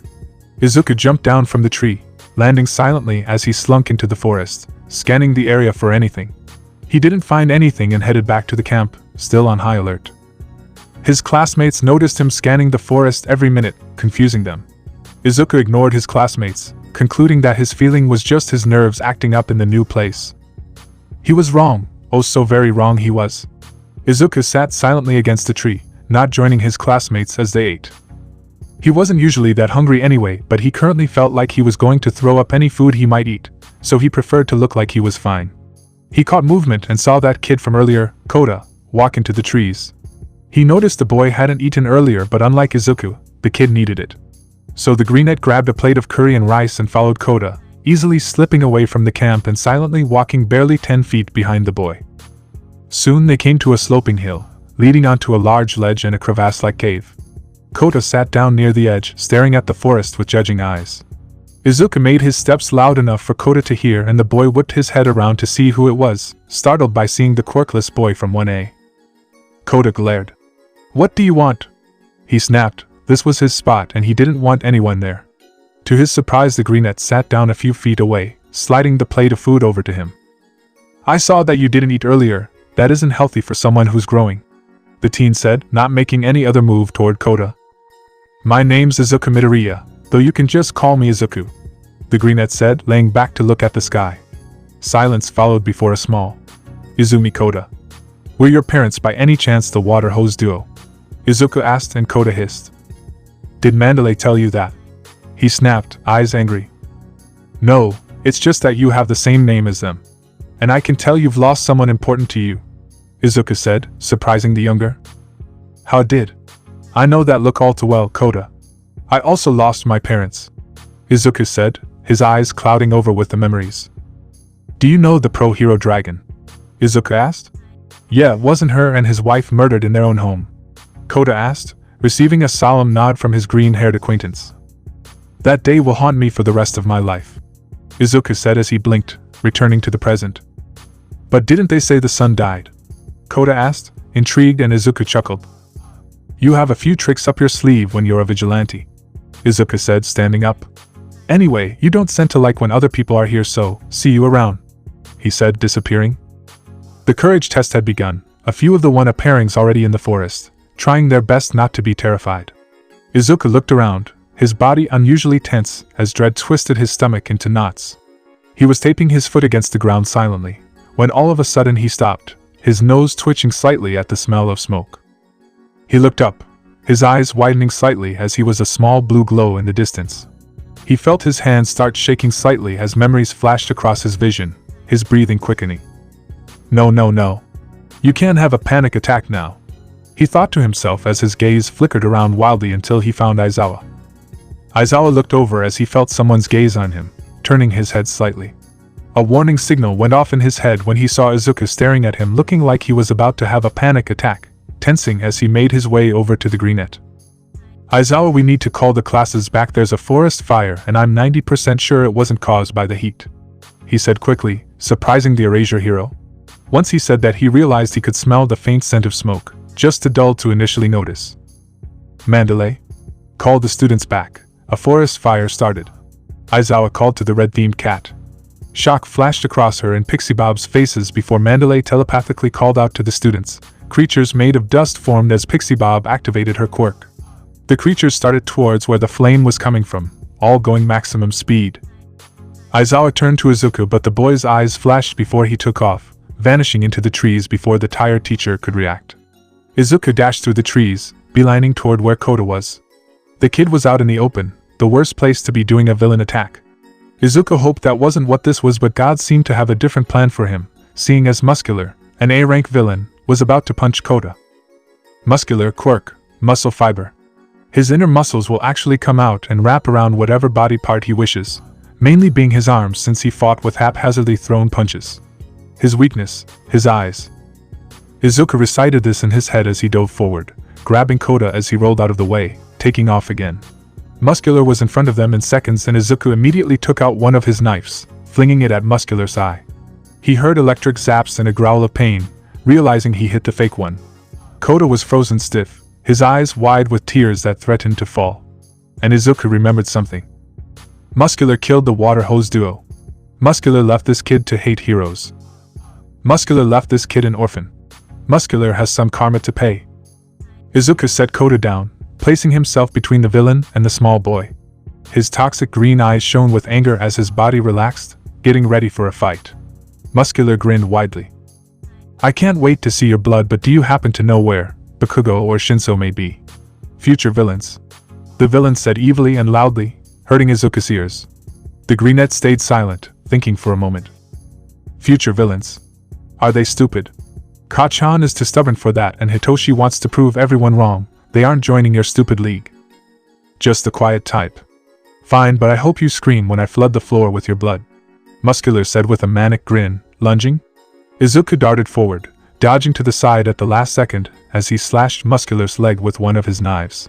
Izuku rolled out of the way, getting up in a crouch as the villain growled in pain at the knife wound, turning his angry have back to Izuku.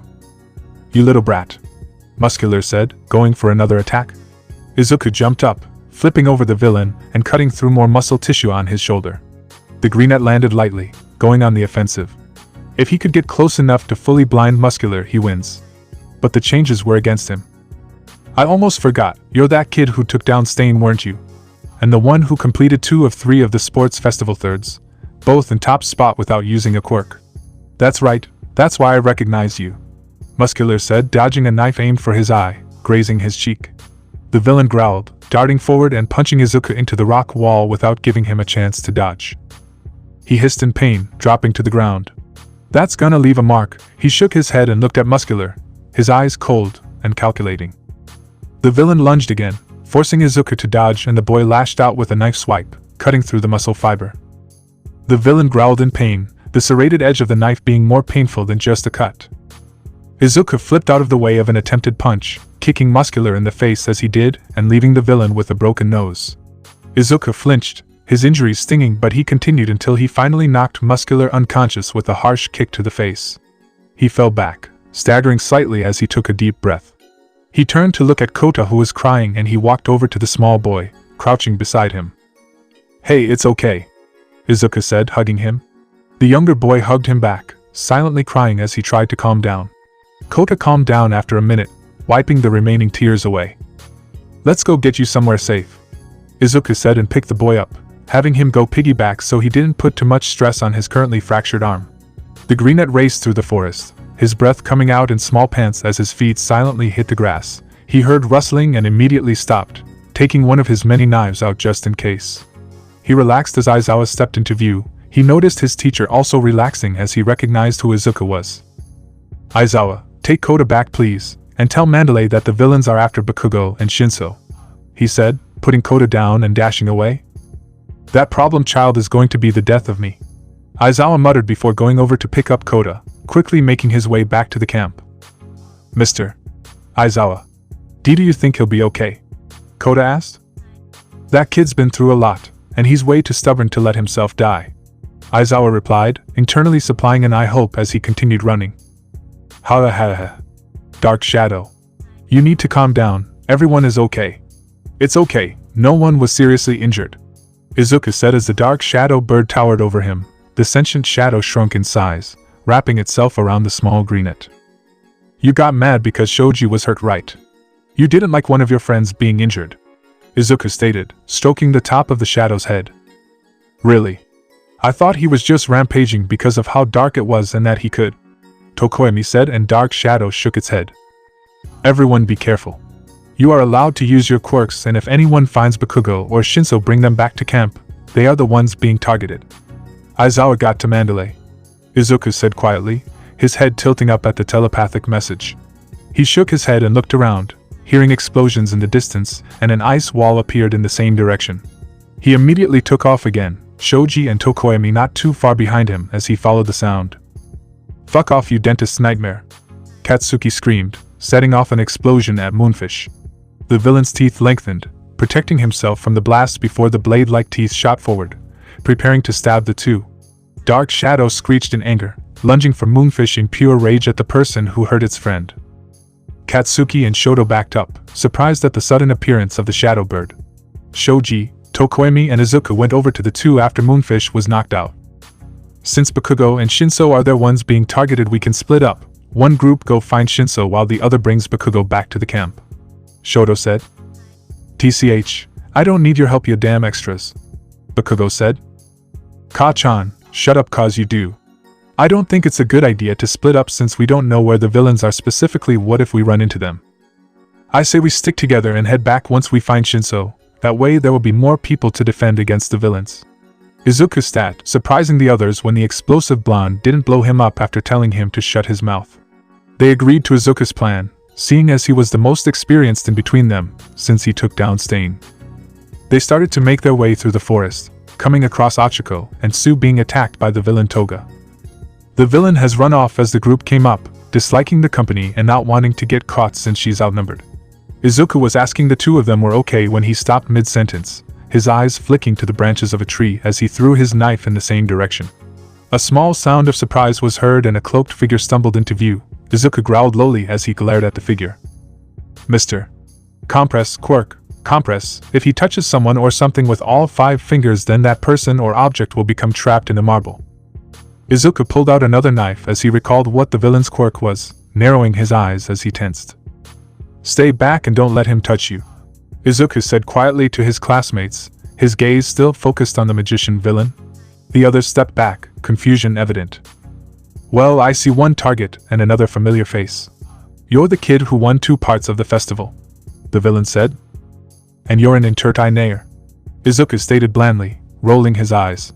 Compress suddenly darted forward, trying to pass Izuku to get to Katsuki.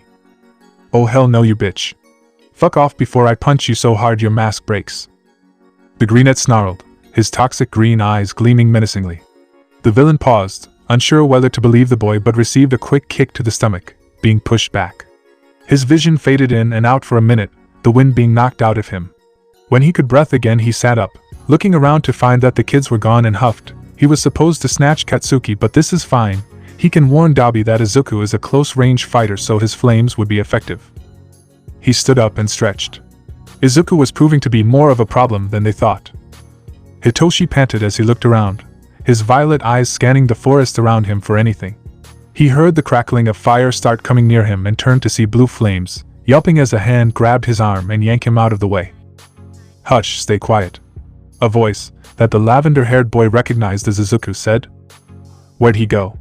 Dabi hissed in annoyance as Izuku quickly slunk away, guiding Hitoshi back to the small group of students that included Shoji, Tokoemi, Tsu, Ochako, Katsuki, Shoto and Izuku.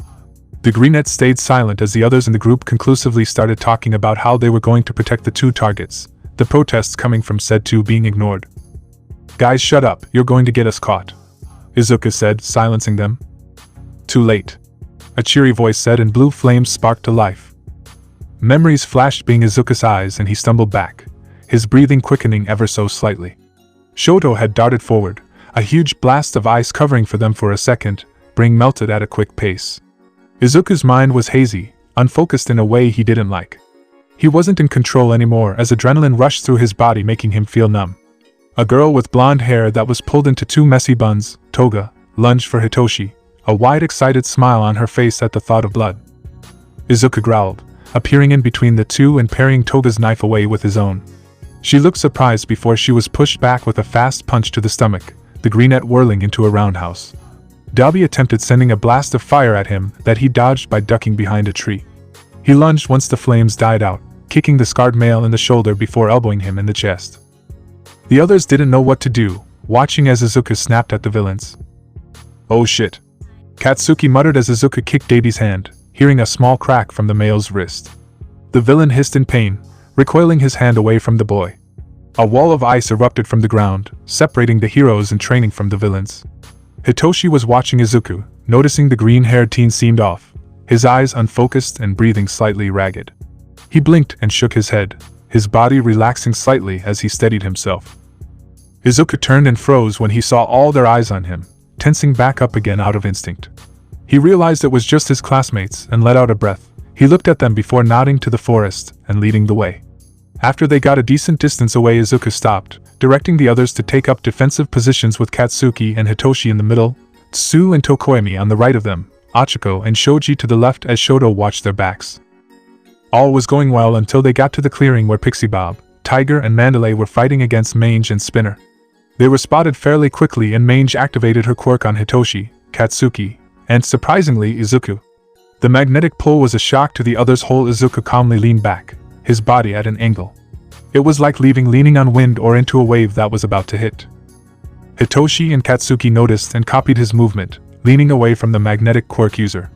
Izuku grinned at them before he hopped slightly, immediately shooting towards Mange. The group watched, dumbfounded as the bulky female swung her huge magnet at him, only for the boy to easily twist out of the way, landing in a crouch as he went for a harsh kick to the shins. Mange hissed and stepped back, trying to swing at the greenette again. Izuku jumped over the magnet and darted forward, aiming a punch to Mange's face. He barely reacted as a knife grazed his cheek, just landing the hit before jumping away. He dodged another swing at him by rolling, slashing the villain's leg as he got out of the way. Spinner looked at the green-haired boy. He was a true hero if Stain spared him, and he didn't really want to harm the boy. But the villains had their orders, and Shigaraki wanted him alive, even though he is quirkless. A few days prior. "Are you sure you want to go after him? Why not Bakugo or Shinso? Or even that Todoroki kid? Someone with actual power or a reason to become a villain," Dabi stated, crossing his arms. "Yeah, he isn't like the others who wants to be a hero for selfish gain, and probably wouldn't join us," Spinner said. Shigaraki glared at them, itching his neck in irritation. "Fine, but only if you can't get Midoriya. Then you can go for Shinso or Bakugo." "Got it," the blue-haired male hissed. The green-haired boy was valuable. His analytical mind would be useful, and not to mention his strength. He was powerful, just not in the way most see it. Unlike most idiotic and brainless pawns in his game, Shigaraki knew that Izuku Midoriya was the Vigilante Veridian. A valuable asset that has info on heroes. It was astounding how this 15-year-old, quirkless boy could be Veridian, and give a huge advantage to the villains or heroes. He could also be their biggest enemy. It was just a question of if they get him on their side or not. Currently, the green-haired boy kicked Spinner's knife away, shattering the giant blade made out of the smaller ones. The lizard stepped back in surprise, the broken belt straps falling to the ground with the many knives. This kid was powerful, that's for sure. Even without a quirk, he was able to take out the Stain worshipper's main weapon. He quickly snatched up a few of the knives, aiming to bury it into the boy's arm. He didn't expect him to dodge at the last second, the knife slicing through air before it was stabbed into Mage's side. It was almost an absolute nightmare, but Dabi just got there and had a lot of firepower. The scarred male sent a blast of bright blue flames at him, biting his tongue as he really didn't want to hurt him. You see, while Shigaraki thought no one else knew of Izuku's little secret, Dabi knew since the sports festival.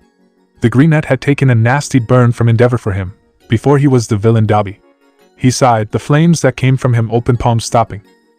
As the smoke cleared, a figure was seen on the ground, unmoving for a split second before he shot up and threw a well-aimed knife at someone near his group of classmates. Compress hissed in pain, clutching his injured hand. He was about to trap Katsuki in a marble, but the targeted greenette, who looked burnt, had stopped him. The all-for-honor-mentioned green-haired problem child was panting, his arms singing with the pain of both the flames and being, most likely, broken from his fight with Muscular.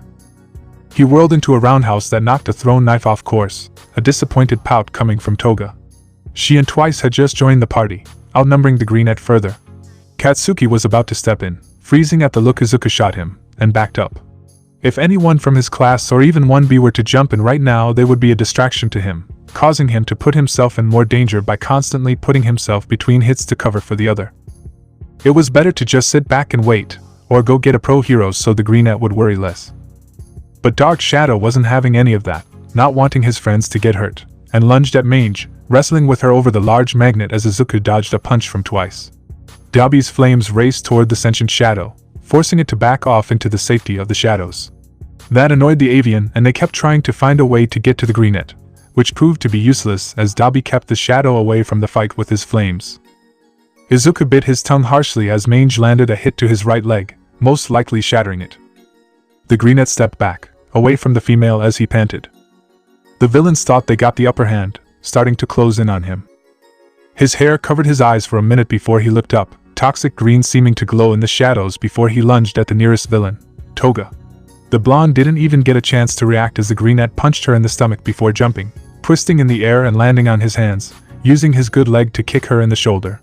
A pop came from the blonde's shoulder and she shrieked in pain, clutching the dislocated limb. Izuku didn't miss a beat, pushing off the ground in a handspring as he landed in a crouch and on his left foot. He elbowed Twice in the face as he stood up, quickly transitioning into a kick to the villain's chest. He barely flinched as he put pressure on his injured leg, whirling around and dodging a blast of fire. How the hell did he get faster? Compress hissed to himself, ducking under a kick aimed for his face. The boy sidestepped a punch and snarled, literally biting the person's arm and drawing blood. He let go, twisting away from a knife from Spinner. Izuku felt his body flaring with pain, shutting itself down. He took a controlled breath, his vision blurring slightly as he stepped back, the tip of it slashing his chest. He kicked the person's hand and the knife clattered to the ground, the person clutching their wrist in pain. The greenette lost control of his breathing and it came out in quick, ragged breaths. He swayed slightly but he lunged for Dabi, getting pushed back by a wave of blue flames. Once the smoke and flames cleared, he was on the ground. The only sign that he was alive was the tiny rise and fall of his chest as he breathed. He couldn't move, everything hurt from the heat and broken bones. He didn't get any sleep the nights before either, exhausted, and then tried to fight the villains 6-on-1. He has taken 6-on-1 before, so why couldn't he now? He heard someone shout his name as he was picked up by Twice. He tried to fight back but his body refused to function.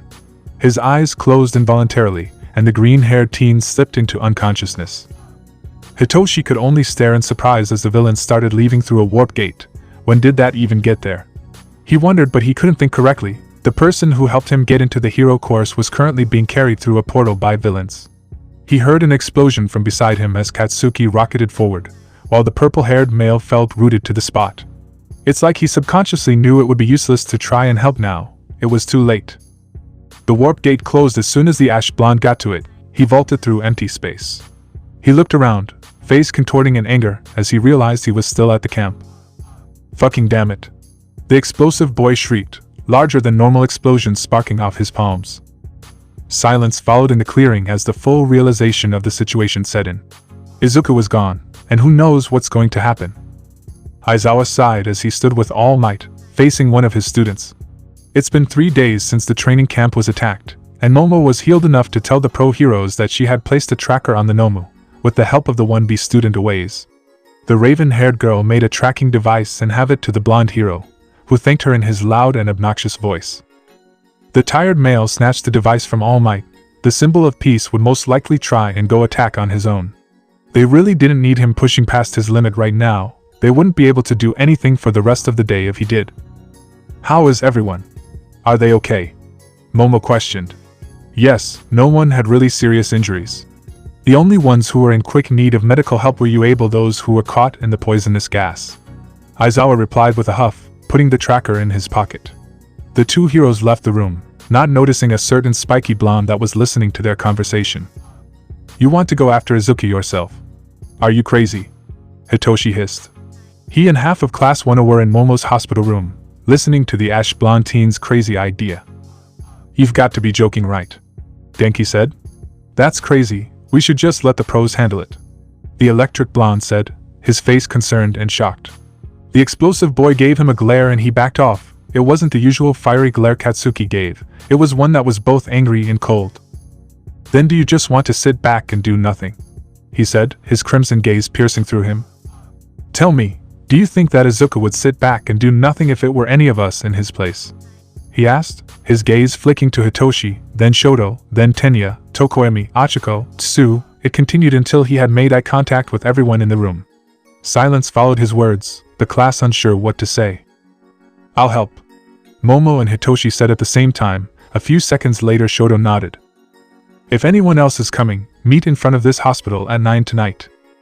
The ash blonde said and left. Soon enough the others also dispersed, leaving Momo to rest. She sighed, looking at her hands which were sitting in her lap. She wondered what she was getting herself into by helping. Hell, it's borderline illegal.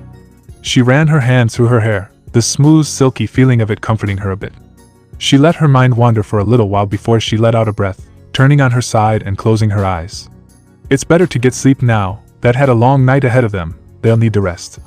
They just hope Izuku was okay. They all knew he was too stubborn to die, but he looked really beat up. It was just a matter of time. Izuku glared at Shigaraki as he walked over to the cell the boy was held in.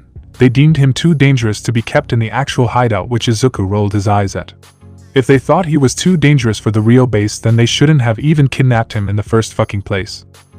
"What do you want, handyman?" Izuku said harshly, his voice cold as his face was emotionless. "You to join us," the villain said.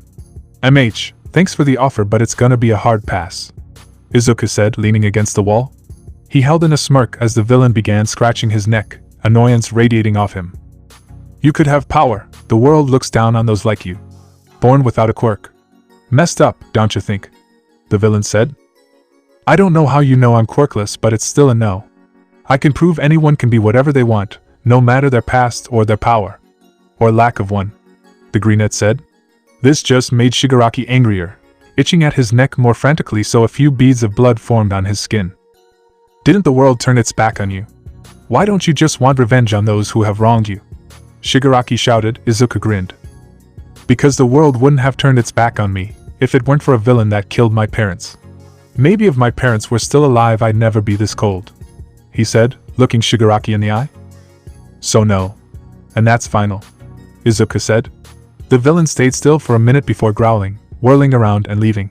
Izuku waited until he was sure the disintegration villain was gone before slumping against the wall, sliding to the floor in exhaustion. He hissed in pain and looked down at his broken leg. It was bruised badly, a dark purple that contrasted harshly against his pale skin. He was also 50% sure that the gash on his chest was infected thanks to not being treated. He had nothing, so he did what he does best. Analyze. Mange's quirk is magnetism. She is able to activate her quirk on anyone, and the magnetic pull would be different depending on the person's gender. She also had that giant magnet that would attract metal, so ceramic knives wouldn't be affected by it. There really wasn't anything too special about Spinner's quirk. It was a basic mutant-type quirk. He wasn't that fast, so speed up the fight with him. Compress had a 5-finger touch only. The person that he touches would be trapped inside a marble until he released them with a snap or if it wore off. It was only 5-finger touch, so if even one of his fingers were gone it wouldn't work. Even if it adapted it would take too long, and he would be out. Twice had a quirk that can make clones of anyone. The only problem is he needed every measurement to make a clone. He also refused to clone himself. That was interesting. But the clones were only half as strong as the real thing, and it was cut in half every time a new clone was made, so each clone is weaker than the one before. There wasn't any real weakness to this one, maybe if he couldn't get the measurements, but that is always taken care of beforehand. Dobby was a fire quirk user. The flames were extremely hot, but there has to be a limit on how much heat his body could take. That's probably why he has the skin grafts and surgical staples instead of just stitches. They were definitely not burn scars. Burns were messy and had more of a red shade than a purple one. The obvious defense to his quirk would be having him overexert himself or bring water to the fight. Koda's quirk would be a great counter to the fire. Toga's quirk was disguise, allowing her to turn into whoever she drank the blood of. But she has a limit. Depending on how much blood she ingests, she can go for a few seconds to a whole day. Don't let her get your blood and you'll be fine. Avoid her knives. She was also really slick, being able to get out of someone's grasp and being silent.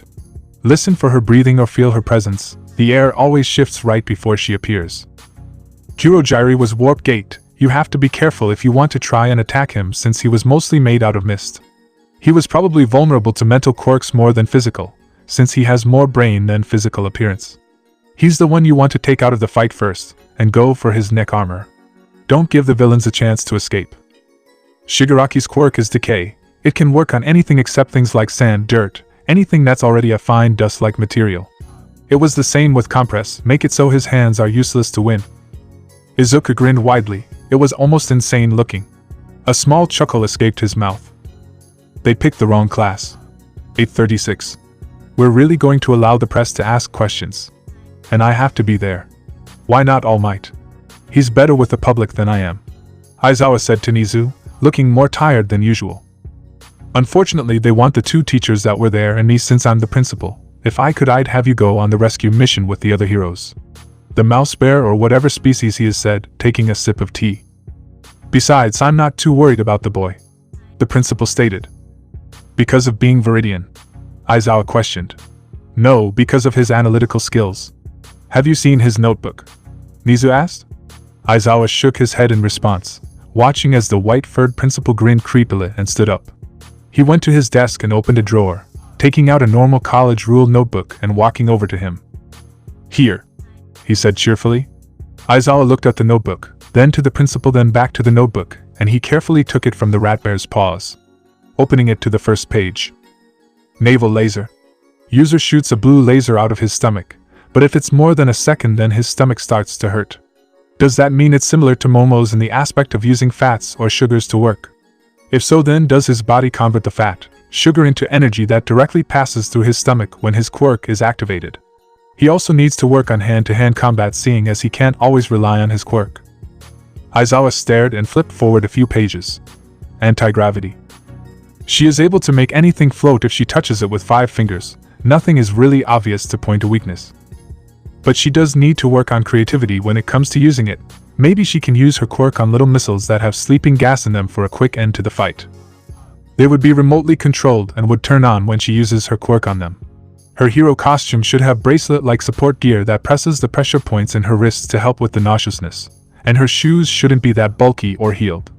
I think they should be skinnier for mobility and flat-footed, the sole being made of a foam-like material to mute her footsteps and make landing less harsh. Aizawa flicked further into the book. Explosion. A pretty destructive quirk that isn't really concentrated into one point. That being said, he could accidentally hit one of his teammates. It only works from his palms. If you avoid his hands, you'd have the advantage. It works best with close quarters combat if he doesn't have the gauntlets, which could be shrunk a little so they don't prevent mobility. You could also build shock absorbers into the gauntlets to prevent the explosion recoil. If it's in a cold environment, he would be at the disadvantage since he sweats nitroglycerin to ignite the explosions. Warmer temperatures would be best. Small hand grenades made from nitroglycerin would also work if he overuses his quirk. Goddamn, Aizawa said, closing the notebook. I'm going to give it to All Might to see if his brain gets overloaded. Don't, at least not yet, Nizu said. After we get Izuku back, then you can show him. Maybe it'll help his teaching. That's gonna take a miracle, both of us know that, Aizawa replied, giving the notebook back to the principal. Come on, it's almost time for the meeting. 9:03. Aida, why are you here? Hitoshi questioned. To make sure you idiots don't break the law or get yourselves killed, the speckled boy replied. The group was 5 people: Katsuki, Shoto, Hitoshi, Tenya and Momo. The raven-haired girl had already made a second tracker. She was currently holding it as she listened to the boys talk. She and Katsuki have been silent. Katsuki was understandable. He just had his closest friend kidnapped. But Momo was thinking, why would they want to go after the greenette? They most likely know he's quirkless. They got school files once, so it wouldn't be surprised if they did again. If they knew he was quirkless, then why wouldn't they actually go for Katsuki or Hitoshi? It didn't make sense. Sure, he was strong and quick on his feet, but so were the other 2. Well, one already was while the other was learning. Something just didn't add up. She was thinking when something clicked in her brain. It was like if an image was layered over another. Just the images were Izuku and Veridian. Both Shoto and Momo gasped silently, at the same time. The dual-haired boy had figured it out as well. They stayed silent though, unsure whether or not to say anything. It made more sense why he was able to take down Stain, why he was closed off, why the villains would want him to join them or take him out of the game. Izuku might be the deciding factor in this entire thing. Then you realize that anything could be the deciding factor. A yes, a no, going left instead of right. One little decision could end the world, or save it. One tiny slip-up could be someone's demise. It's a terrifying thought. One single thing could change everything. It could tilt the very foundation of society. It could turn everything on its head. One person, if they're smart enough, could destroy society. Or the villain society. It all depends on a choice. One choice. A yes or no. Accept it or deny it. It all just depends. Izuku opened his eyes as he felt the air swirl. A sighing Kurogiri was there. He expected Shigaraki to be with him, not a man without a face. The only thing he had was a mouth. The rest of it was just slightly scarred flesh. It was honestly disgusting and horrible. But he felt that this man could kill him in an instant, so he kept his mouth shut and stayed where he was. He just watched as the man gazed at him, his skin crawling with both the need to run and fight, like his instincts were fighting over what to do. Maybe this one time he'll listen to his head over his gut. This one time he can think things out. It's like a game of chess. You have to outsmart your enemy, make your move and wait for theirs, then counter it until you win. That's all life is, isn't it? All just a big game that's never in your favor. Izuku Midoriya, the last of the Midoriya family. What a pity, they were good heroes. But you are different, you're a hero in a different way. Isn't that right, Veridian? The man asked. I suppose you could say that. Izuku replied, taking in all information he could about the stranger. Do you know who I am? The man asked. I have an idea. The greenhead replied. The man grinned. It was creepier than a usual evil grin thanks to the lack of eyes. The name's All For One. It's a pleasure to meet such a talented kid of your age. What? 16, I believe. All For One said, watching as the teen didn't even react, lost in his own mind. All For One, the biggest villain that was out there. He was thought to have died years ago when he fought All Might. That sure as hell was incorrect. The villain was standing right in front of him. His quirk allows him to take anyone's quirk and can give them to someone else, though he usually keeps them for himself. Izuku snapped out of his thoughts and blinked, his gaze refocusing on All For One. So, are you sure you don't want to join us? You could have what you always wanted, the villain said. And what's that? Izuku questioned, waiting. A quirk. All For One said, thinking that was going to get the boy onto their side. Oh, he was wrong. Oh, so very, very wrong. Izuku began chuckling, soon full on laughing. The villain stood there confused, feeling a prick of anger that this quirkless boy would have the audacity to laugh at him. You think that's what I've always wanted? Do you want to know what I actually want? Izuku asked, his eyes sparking with a bit of manic energy. To prove everyone wrong. And I can't do that with a quirk now, can I? Izuku said, smile widening at the shocked expression of the symbol of evil. He sat back, his head thumping against the wall lightly, and he closed his eyes again. I'll give you the same answer I gave Shigaraki. No means no, you deaf idiots. He said, opening one eye to look as All For One angrily left through a warp gate. He grinned to himself, closing his eye once more. He loved getting villains mad. What's in there? Shoto questioned. He and Tenya had Katsuki and Hitoshi on their shoulders as the two peered into the building. There's an army of Nomo, Hitoshi said, trailing off. This was the first time he's seen one, and it was more horrifying than he thought. He shook his head and looked around. There's no sign of him, Katsuki said quietly, his crimson orbs looking for anything that would signal the greenette was there. There was nothing, and Katsuki and Hitoshi got down from the other two's shoulders, concern written on everyone's faces. Then pro-heroes attacked the Noma warehouse, forcing the students to hide so they didn't get caught. A few minutes into the attack, the figure of a man came out of the shadows. Best Genius used his quirk to tie the man up, only for the clothing fibers to snap. The pro-hero was shot in the stomach with what seemed to be a shockwave. He luckily got the other pro-heroes out of the way in time. The fight started, and the buildings directly around it were already destroyed when All Might came, sending a blast of wind in directions as he went for a punch to the villain. Izuku felt the shockwave from where he was, looking around as he stood up. He ignored the small stab of pain that came from his leg as he walked over to the bars, looking at how far apart they were before sliding through them sideways. He rolled his eyes at just how fucking easy that was. That or not eating much plays a part in that. Izuku walked toward the door, trying it. It was locked and he sighed, stepping back. The door was wooden. Guess what that means? The greenhead had his back to the door and jumped, whirling into a roundhouse that broke the door before landing lightly on his uninjured leg. He carefully stepped through the splinters of the door, walking out into the deserted backstreet neighborhood. He looked around in confusion before recognizing where he was. He was somewhere in Kamino City. He felt something in his throat and coughed, a black substance coming out of his mouth and wrapped itself around him as he tried gasping for air. He fell to his knees, coughing as he got his breath back, and he faintly realized he was somewhere else, a new place. So whatever that was must have been the cause of a quirk. He felt his blood chill as he put the pieces together. All for One brought him and the League of Villains to a new area, probably getting the League away from heroes. He looked around and inductively rolled out of the way of something, turning and seeing it was Toga's knife. So the League was already there. He looked around and dodged a blast of fire, using the flames as cover from view so he could duck behind a fallen building. He let out a breath but was startled when someone hugged him, blinking and recognizing the head of spiky blonde hair. "Hey Ka-chan," Izuku said quietly. "Don't you fucking hey Ka-chan me, you just got kidnapped." The other replied and Izuku laughed lightly. "Hey Ka-chan. You asshole. You asshole," Katsuki stated and the greenette laughed quietly. "Hey Ka-chan," he said again. "Keep that shit up and I will slap you so hard even Google won't be able to find you," the blonde threatened. "That's a new one," Tenya said, then proceeded to quietly berate Katsuki on throwing threats like that around. The crimson-eyed male really didn't care, rolling his eyes as he finally let go of Izuku. The green-haired boy let out a breathy laugh, making sure to keep quiet so the villains didn't locate their position. He then went full analytical mode after a few seconds, his gaze flickering over the rubble around him. Then he listened in on the villains, who were still looking for them. "Okay, we can't get out without being notices, and it's me, Momo, Ka-chan, Tenya, Hitoshi, and Shoto here. 2 longer-range quirks, a varying one that could be in all 3 of the ranges, and 3 close-range quirks or fighters in my case.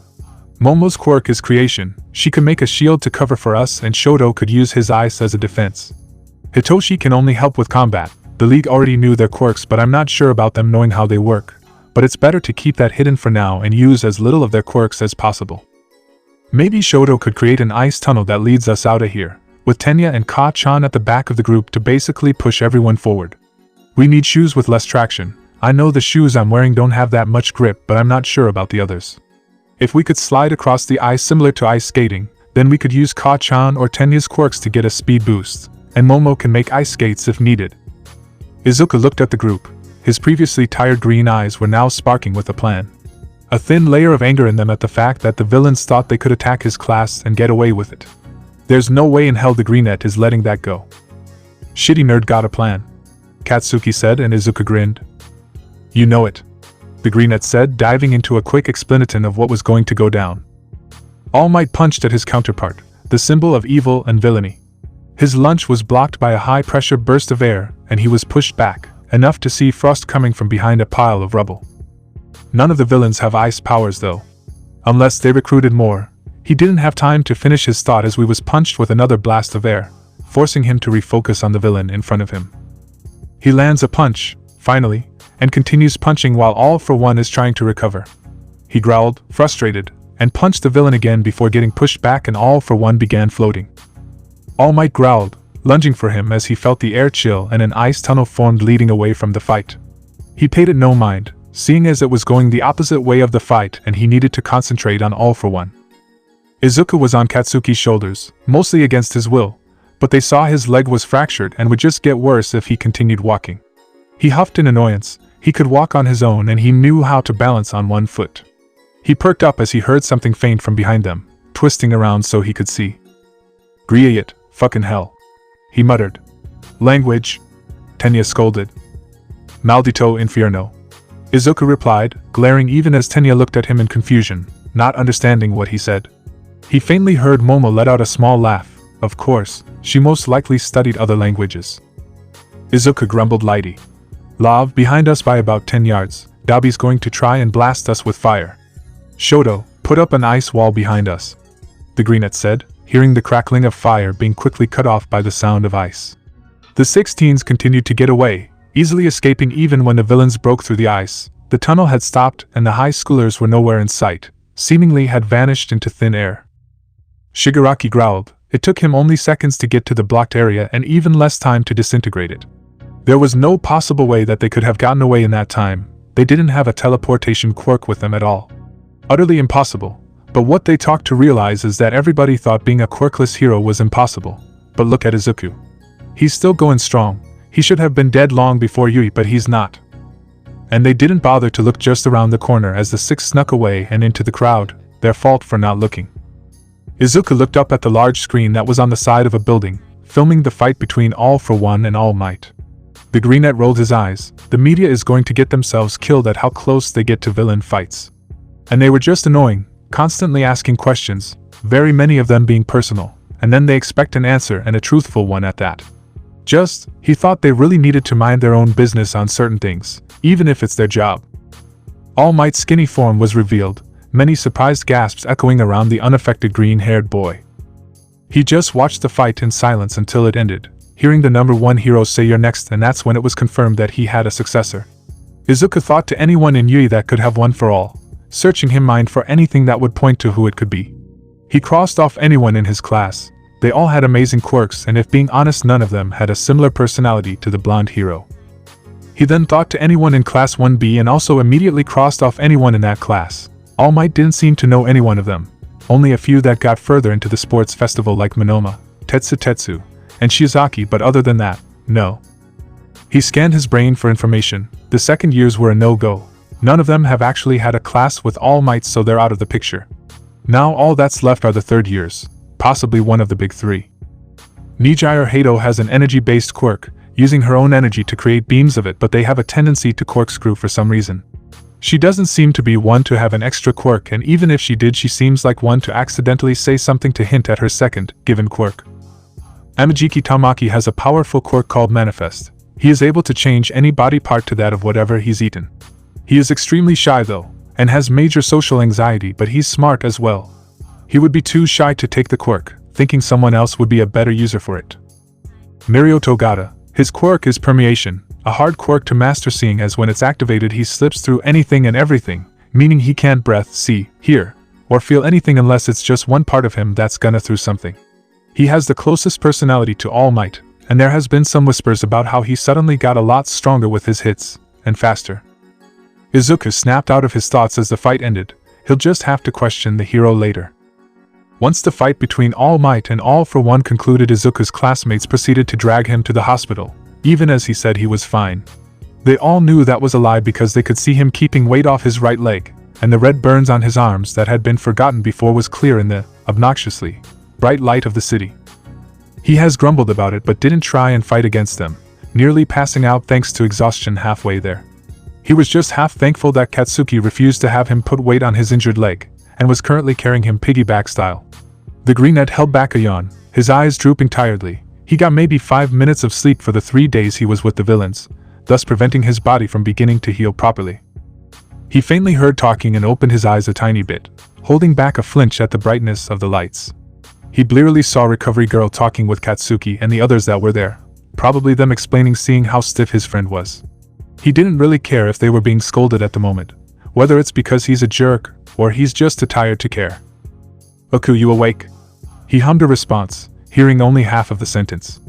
He felt someone, most definitely Recovery Girl, kiss the back of his hand before he fell into the darkness of sleep. "I can't tell if he's asleep or just has his eyes closed," Hitoshi said after the group went silent for a minute, the others except Katsuki nodding in agreement. "He's asleep, must have not slept in those 3 days," the blonde replied, shifting slightly. He was surprised at how light the other was. Even when completely passed out, he was lighter than he should be. The blonde hissed as Recovery Girl smacked the top of his head with her cane, back to berating them on their recklessness and stupidity that they showed by going after the boy. "That was moronic, and you know it. You 4 are also at the top of the class, you should know better," Recovery Girl said, giving all 5 of them a good whack to the head with her cane. She glared at them before walking off, grumbling to herself as she did. She sighed and contacted Aizawa, notifying him that the problem child was back and was relatively fine. She heard him sigh loudly after hearing that his students went after him. This is the class that's going to end me," the tired male said, pinching the bridge of his nose, and Recovery Girl hummed in response. "Yes, but they'll be good heroes, you know that," she said. Yeah, whatever. I got to go now. Sashi is heading over to pick the problem children up now, so he should be there in about 10 minutes. Aizawa said before they ended the call. True to form, the blonde pro got there and waltzed into the hospital, finding the group of teens in the corner chatting quietly and out of the way. He walked over to them, noting that none of them had injuries as he did, and caught their attention with a quiet greeting. They soon left, silently leaving so they didn't bother anyone. The 6 hero students and the hero got into the 3-road car with Hisashi and Hitoshi, who called shotgun the second he could, in the front, Tenya, Shoto and Momo in the middle row, then Katsuki and Izuku in the very back, with the greenette out cold and curled up. The ride back was pretty quiet save for Hisashi humming to the songs that came on the radio. Hisashi got hired of the silence, and started up a bit of conversation with the students. Soon enough the car was filled with loud chatter. Opinionated conversation was thrown around casualty. It was an argument. They were just being loud and arguing about something. And it was annoying as hell, especially to a certain sleep-deprived greenette. Shut the fuck up or I swear to any higher figure out there that everyone in this damn car will be dead meat before the next intersection.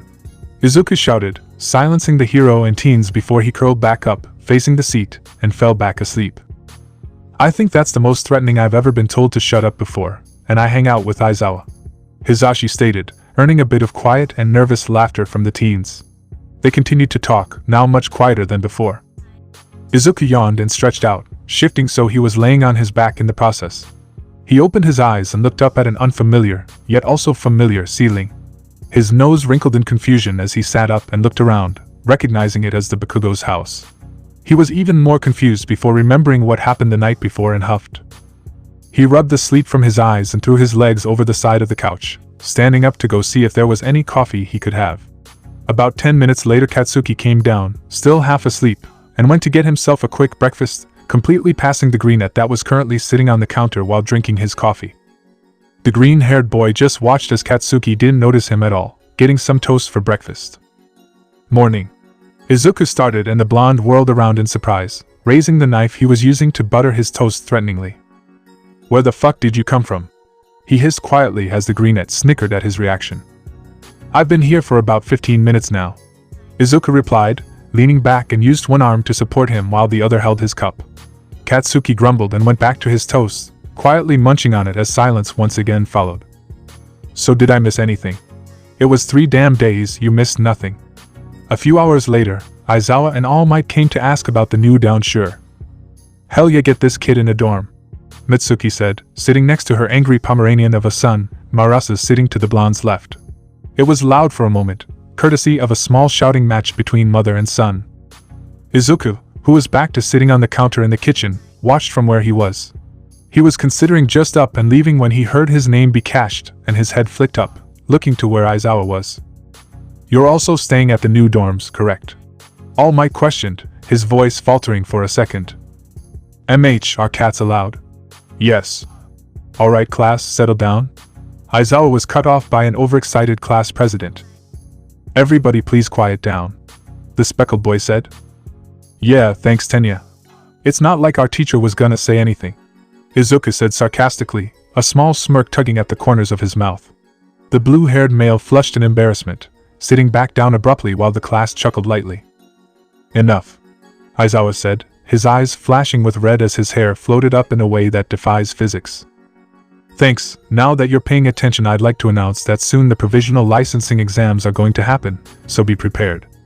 Izuku huffed and he sat on a bench, watching as his classmates worked on their extra strong attacks that were meant to end a fight.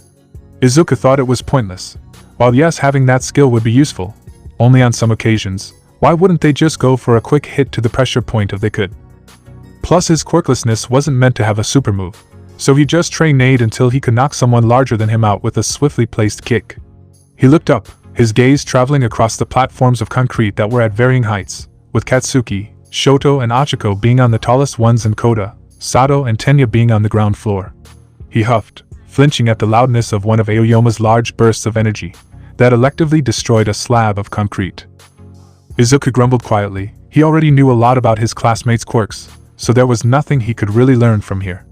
Not even Katsuki's new AP shot was a surprise, he had thought of it after all. The greenette thought about quirks he could analyze, his thoughts drawing back to Class 1B and their interesting array of powers. Copy. The quirk allows the user to use any quirk of any person, they just have to touch the person with the quirk they want or need. It only lasts for 15 minutes each, only being able to store 3 quirks at a time at the moment. though that can be improved with training. Avoid the user touching you and be aware of what they might have. Vines. Users' hair is vines that they can manipulate to any length and any place. They need to keep hydrated to keep the vines alive, and sunlight is also need. Fire works extremely well against the vines. They're plants, so they'd obviously burn. Solid air. User breathes out a wall or solid platform of air that is reasonably sturdy, though it isn't indestructible. Telepathically forms the air into what shape user wants. Could be anything if thinking creatively. With enough force, the platform or barrier could be broken. Razor sharp. Allows user to produce large sword-like blades from any part of their body. They are extremely strong but, again, aren't indestructible. They are able to cut through pipes of steel and iron, maybe more. Not really suited for long range or long-winded fights. Steel. User's skin becomes hardened, basically turning into steel. No obvious weaknesses, unless salt water counts since steel rusts, and endurance is a big variable, so if you can outlast someone with this quirk you win. Izuku was snapped out of his thoughts as All Might called for everyone to leave and stood up, stretching as he did. He walked over to where his classmates were filing out of the room, his hands in his pockets as he thought about the other class's quirks, subconsciously following his class before heading back to their classroom instead of the locker rooms. He sat at his desk and once again got lost in his thoughts about quirks, leaning back in his seat. He thought back to what Aizawa told him a few days ago, about what happened with the media. Apparently the media had interviewed, more like forced than to answer, his classmates about how they felt. And that little motherfucking, purple-headed and useless bastard Mineta spilled that he was quirkless, on purpose. That infuriated Izuku. That wasn't his information to give out. He should have just kept his perverted mouth shut instead of telling everyone about his quirkless status, probably hoping for him to drop out due to public backlash. The stupid fucker. Does he really think that just because a bunch of nobodies thinks he shouldn't be in the hero course that he would listen? He has a higher chance at getting a hero than they do. And if the hero commission tries shit to get him out, they'll have one hell of a fight on their hands, and a much more active Veridian to deal with. Izuku growled lowly, almost silently, at the thought of someone trying to force him to give up. He can ruin their entire damn careers, or their life for that matter. If he really wanted to, there was absolutely no stopping him from finding every little thing that someone did that could get their lives ruined. Nobody would be able to stop him, not even trying to take his electronics away. He'd go to the library and research there. Even going through old news, he's done it before, and he'll do it again. Izuku suddenly stopped thinking for a moment, his eyes flashing. He knew what his super move was, and figured what he was going to call it. IG Info Gather. After a week of training and getting their super moves down, the provisional licensing exam was upon them. Izuku walked up to Vlad King, Class 1B's teacher, and handed him a notebook. "What's this?" the teacher asked, a skeptical look on his face. "Info and analysis on your students' quirks, so hopefully it helps. Good luck," he called before trotting back over to his own class as Aizawa was doing a head count. The greenette found that there were spots above the students, probably if anyone wanted to put their bag up there, and seeing as he didn't want to sit by anyone at the moment, he smoothly jumped up onto one. By the time everyone was seated, he was just above Katsuki and Hitoshi. He stretched out, laying on his stomach, and took out his phone and earbuds, plugging said earbuds in as he searched up the schools and the people from the schools that were going to be there. He had gone through all of the students and teachers that were there by the time they arrived, easily jumping down as the bus shuddered and stopped, surprising Katsuki and Hitoshi at his sudden appearance. As soon as they were out of the vehicle, they were joined by a dark brown-haired boy who was slightly taller than Katsuki, Shindo from Ketsubutsu High. "Hi. Wow, if it isn't Class 1 from Yui. I'm so excited to meet you," the boy said, coming uncomfortably close to Izuku as he held the greenette's hands on his own. Said greenette just gave him a small glare, stepping back as he quickly shook his hands off. "Yeah, doubt, but okay," the sassy boy replied, his vibrant eyes meeting the other boy's dull brown. "Oh damn, your eyes are as dull as your personality," Izuku muttered to himself, hearing a snicker from a few of his classmates who were close enough to hear him. He saw a flash of anger in Shindo's eyes before they went back to the facade he put up, probably trying to get their guard down. "And if you're trying to get our guards down by acting nice, then I just suggest stopping. It's obvious it's fake," Izuku said. "And don't touch me again." The brown-haired boy stepped back in surprise. "What is that obvious?" "Yes," Izuku said, seemingly reading his thoughts. "Your expression gives everything away," he said, his gaze on a small knife that he twirled between his fingers. "Why should we be worried about a quirkless like you?" Shindo hissed and saw his hand that held the knife freeze, a small smirk playing at his lips as he thought he just got under the greenette's skin. If anything, he's the one you should be most worried about, Katsuki scoffed, gaining Shindo's attention. Why? He's W. You call him weak and I will personally make sure you won't become a hero, Hitoshi growled, cutting Shindo off. There was no way in hell anyone in this class was going to let the Ketsubutsu student talk shit about their resident greenette. Not even Aizawa was going to let him get away with that without a talk. You are aware that quirk discrimination is illegal, right? The menacing teacher of Class 1 said, his voice dark. A small bit of shock washed over the brown-haired student, and his teacher, Miss Joke, stared at Aizawa. Now, that's enough. I think you can go at each other during the test, the teal-haired hero said with a nervous laugh, seeing the glares of the other hero that was directed at her student. She said a quick greeting to Aizawa, trying to get him to laugh but ultimately failed, and she took her class inside. Alright, please refrain from killing anyone in this exam, Aizawa said, giving a pointed look to Katsuki as he said it. The blonde in question huffed a fine and turned his glare to the ground. Alright everyone, don't die, Aizawa huffed in his way of saying good luck. Let's go beyond plus ultra, Denki started, the rest of the class and an unfamiliar voice joining in the end. Izuku turned to see Shiketsu's students, his eyes quickly glancing at each of them. He froze as he felt the same giggly and psychotic aura that Toga had, and his breath stopped for a moment, his body tensing up for a solid 5 minutes. He didn't hear anything that the other school's class has said, nor did he hear anything from his own class. His head felt like it was underwater, dulling the sound as white noise filled his head. It disappeared as the Shiketsu class left, joining the Ketsubutsu students inside the auditorium. He took a deep breath, slightly shaken but refused to show it, especially if the rest of the LOV were there. Izuku, you alright? You seem kinda out of it, Momo said as she approached the boy, noticing his stiff posture. He replied with a nod and left to join the rest of the class, leaving the raven-haired girl, and she sighed, looking over as she felt someone's hand hold her own, smiling softly as the shorter, purple-haired girl that stood next to her met her gaze. You see him as a little brother, don't you? Jiro questioned, getting a small, hesitant nod in response, and the smaller took the other's hand in her own. I don't know why though. I know he can take care of himself, so why?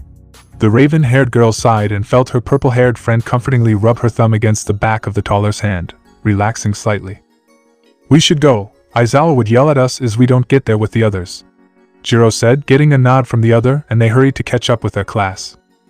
Izuku was half paying attention, only gathering the important parts of the test like the rules and whatnot, while the other part of him was tense as can be, being in the same room as Toga. He felt someone nudge him and looked over to Katsuki. You okay? He signed.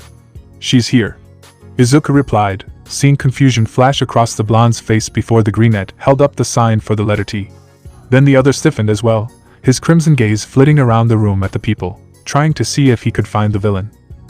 Alright everyone, time to start the provisional licensing exam, the tired male said, the students filing out to find the censors for the first half of the test, and Izuku let out a huff in agitation.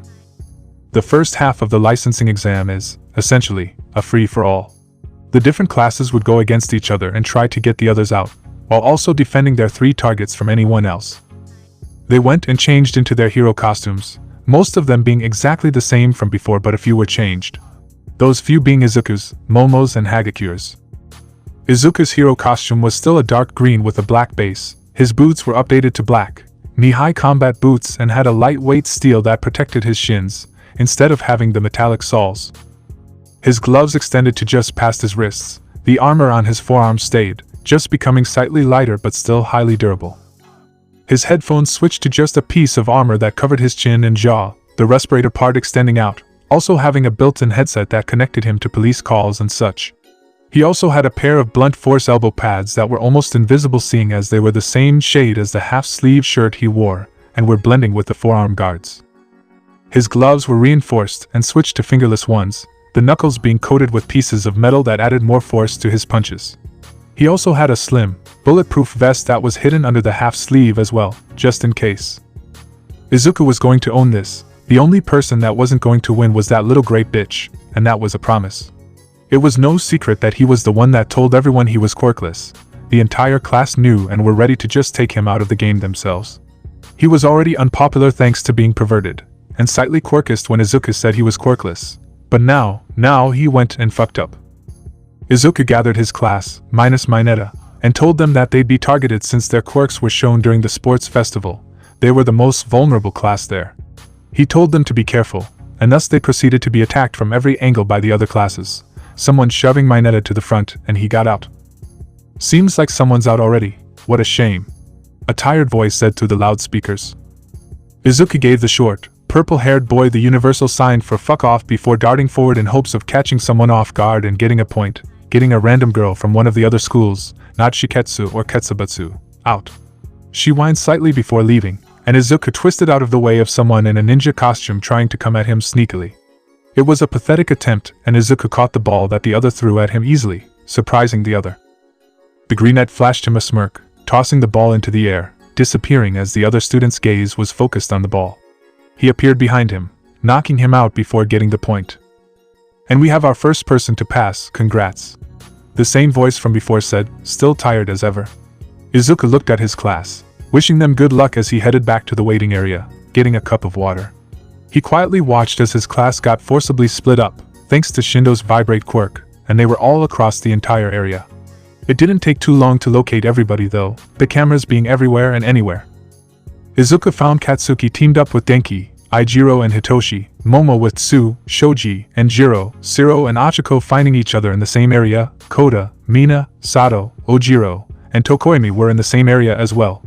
Aoyama, Hagakure and Tenya somehow found themselves in the same place, and Shoto had gone off alone at the beginning. The greenette sighed, looking around for a quiet place to sleep while he waits. Somehow he made his way up into the rafters, laying across one of the support beams on his stomach, looking down into the still empty room, the only other people being there was Mineta, who was pouting, and the two people he got out. Izuku sighed and closed his eyes, falling into a light sleep.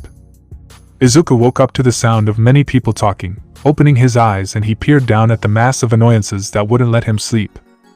He sighed, stretching his limbs out before scanning the crowd for his friends. He paused, blinking a few times in surprise. Friends? Since when did I call them my friends? Am I even allowed to call them that? Do they think of me as a friend? Izuku shook his head, still confused before he found where the Baku squad were hanging out by the table that had water. He stood up and walked across the support beam, finding a spot right above the group before dropping, landing in a crouch. His sudden appearance made Mina squeak in shock and jump back into Denki, who had shouted in surprise, making Siro and Aijiro turn to see what happened while Katsuki just watched blankly. "Where did you come from?" Mina asked. "You just dropped out of nowhere." Izuku pointed up at the rafters and they looked up. "You, how did you even get up there?" Izuku shrugged and looked around. Toga was still there somewhere, and he did not like it one bit. The others went back to talking, with Izuku adding his input every now and then, but he mostly listened. He even made them laugh. Okay, he shouldn't feel this accomplished for making someone laugh. Why is he feeling this accomplished?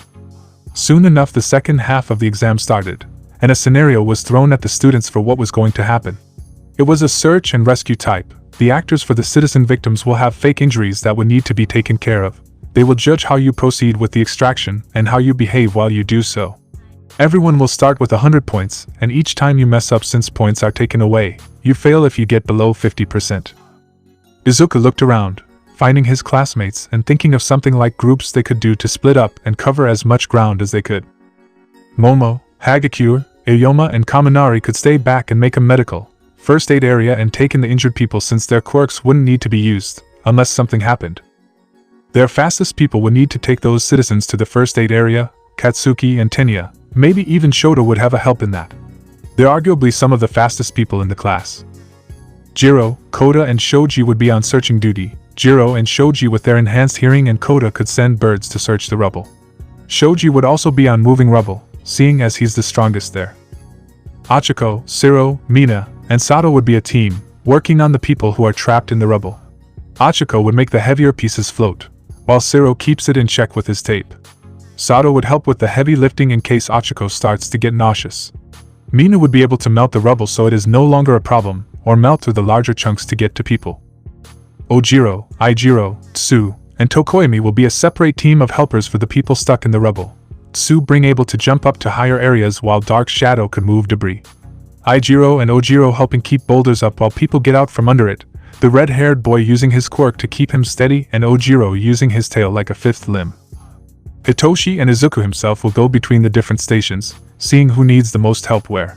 Hitoshi's quirk isn't suited for this, and Izuku was quirkless. They could do more by jumping around to the different areas. Izuku snapped out of his thoughts as the walls fell away, revealing a startlingly familiar scene. The greenette froze, his breath catching in his throat as he stared at the wreckage. Kamino. He took a shuddering breath. Of course they just had to have made it based on that.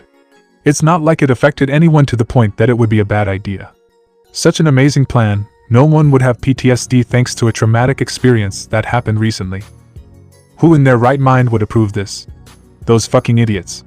Katsuki snarled, recognizing the scenery as well. Izuku's hands balled into fists, his nails digging into his palms and snapping him out of his thoughts again. Izuku took a deep breath before telling his plan to Katsuki, who nodded and went to search for half the class, and Izuku found the other half and they explained the plan. Once the class met back up after being found by the two, Izuku looked at them. Everyone be careful, we don't know if there might be an extra part of this half of the test, so don't let your guard down. The greenette said, and they split off into their separate groups, Momo getting help from some of the other school's students to help clear a spot for the first aid area. Hitoshi went to help with clearing the area with Momo's team, while Izuku looked for a place with a high vantage point to keep a lookout for anyone in need of help and for any unsuspected dangers. He found a building that was tipped over slightly, leaning against one that was fully on the ground, and quickly went over to it. He easily found his footing on the uneven ground, never wavering even when something shifted with his weight. He got to the top of the building, scanning his surroundings when he heard a call for help, his eyes flickering to a flash of red. He jumped down from the building, sliding down the side to where the sound came from. He found the person, just one, which was weird, but he didn't question why this one person went out all alone. He was a loner himself. His thoughts wandered back to when he thought of the others as his friends, and he shook his head. He had a test to pass. He picked up the small person, who was playing as a young child, and piggybacked them back to the first aid area after checking them for any serious injuries. The person was quiet, small fake sniffles coming from them. "Hey, it's going to be okay," Izuku said instinctually at the sound, his voice soft and lacking its usual sarcastic and sassy undertone, and not even fully realizing he said it before they got to the temporary medical center. He handed the person to Momo before he turned and disappeared again, heading over to help move a pile of rubble with Sue's team. Suddenly Gang Orca, who was playing as the villain, came out of nowhere. They were on the other side of the disaster zone, away from the medical area, and Izuku perked up, calling out to Hitoshi, Shoto, Katsuki and Sue to follow him, taking off towards the villain while taking the others in his class to stay back and protect the citizens. Taking down Gang Orca was generally easy, with the help of a few of the other school's students like Shindo and Yoarashi. Izuku had kept Shoto and Yoarashi from fighting, and Katsuki from yelling at anyone, so everyone in Class 1 had passed except Mineta. The short stack in question was whining about it not being fair. Getting an annoyed life isn't fair from Izuku and Aizawa. Izuku noticed that Toga's presence was gone, she just vanished. The greenette wasn't sure how to feel, but he was distracted by an excited Mina taking about how they passed the exam with almost full marks for everyone and didn't pay it too much mind. The following weeks were spent strengthening and enhancing their quirks, getting fighting tips that would benefit them from their resident analyst. The greenette happily giving it to them, seeing as he was absolutely bored out of his mind and didn't have anything better to do, except scare an annoying little purple-haired bitch who didn't deserve to be in Class 1A. Which he did, by dumping a 5-gallon bucket full of fake spiders on him from the rafters, each of them painted detailedly to show the most deadly spiders' patterns. The freckled boy had cackled while Mineta freaked out, running around and screaming about how the spiders were trying to kill him. The class had one hell of a time with the mischievous boy's pranks, including supergluing the pervert's water bottle to the bench, jump scaring him, which was easy, and leaving him on top of the tallest platform while he was too tired for his quirk to last more than 5 seconds. There were more shenanigans that went down, but those were the most memorable for the class, the girls getting a relief from his constant annoyance and perverted comments. Izuku had just watched his classmates as they improved during that class, taking notes and thinking on how they could improve. But once they had left, going back to the dorms to relax and do any homework they had, the greenette started his own training. His own training for himself was a lot different from what the others do, not just because, oh yeah, he's quirkless and they're not, so they have to train their quirk. He physically trained differently than they did, his stamina, resilience, and pain tolerance way higher than anyone else's, and the strain he puts himself under when he sets himself on something. And when he's bored, he scans the news of villains, looking for anything interesting that he could research and get his hands on. This usually led to multiple cases being solved and a phone call to the detective, at best. At his worst, that would mean getting no sleep through the night, multiple villains taken down, and an extremely annoyed Aizawa at his sleep-deprived actions. That was where he was currently, sitting in the training room with his laptop open and his backpack leaning against the wall beside him. He hadn't bothered to leave the training room yet, knowing that his classmates would wonder what he was doing, and he really didn't have the time or patience to explain. Plus, he was knee-deep in information about a particular villain called Overhaul, and a new temporary quirk erasing bullet that he had created at the moment. The boy stretched his arms before grabbing his notebook on villains, quickly jotting down the information on Overhaul that was painfully little. He turned back to his laptop, trying to find any more information on him that could help. He found nothing there, closing out of the websites he was on and shutting down the laptop, putting it back in his backpack with his notebook. The boy walked back to the dorms, thinking as he walked. He paused when he got to the dorms, stretching before walking in and passing through the common room and up to his room. He dropped his backpack by the door after closing it, kicking his shoes off and changing into comfy sweatpants and a loose t-shirt before flopping onto his bed and falling asleep, relatively easily, which surprised him, just a little, before giving in to unconsciousness. In the morning, Izuku was woken up by the sun peeking through his curtains, the way it was having the beam of burning early morning light slant perfectly across his eyes annoyingly. He groaned softly and sat up, stretching his arms as a yawn escaped his mouth.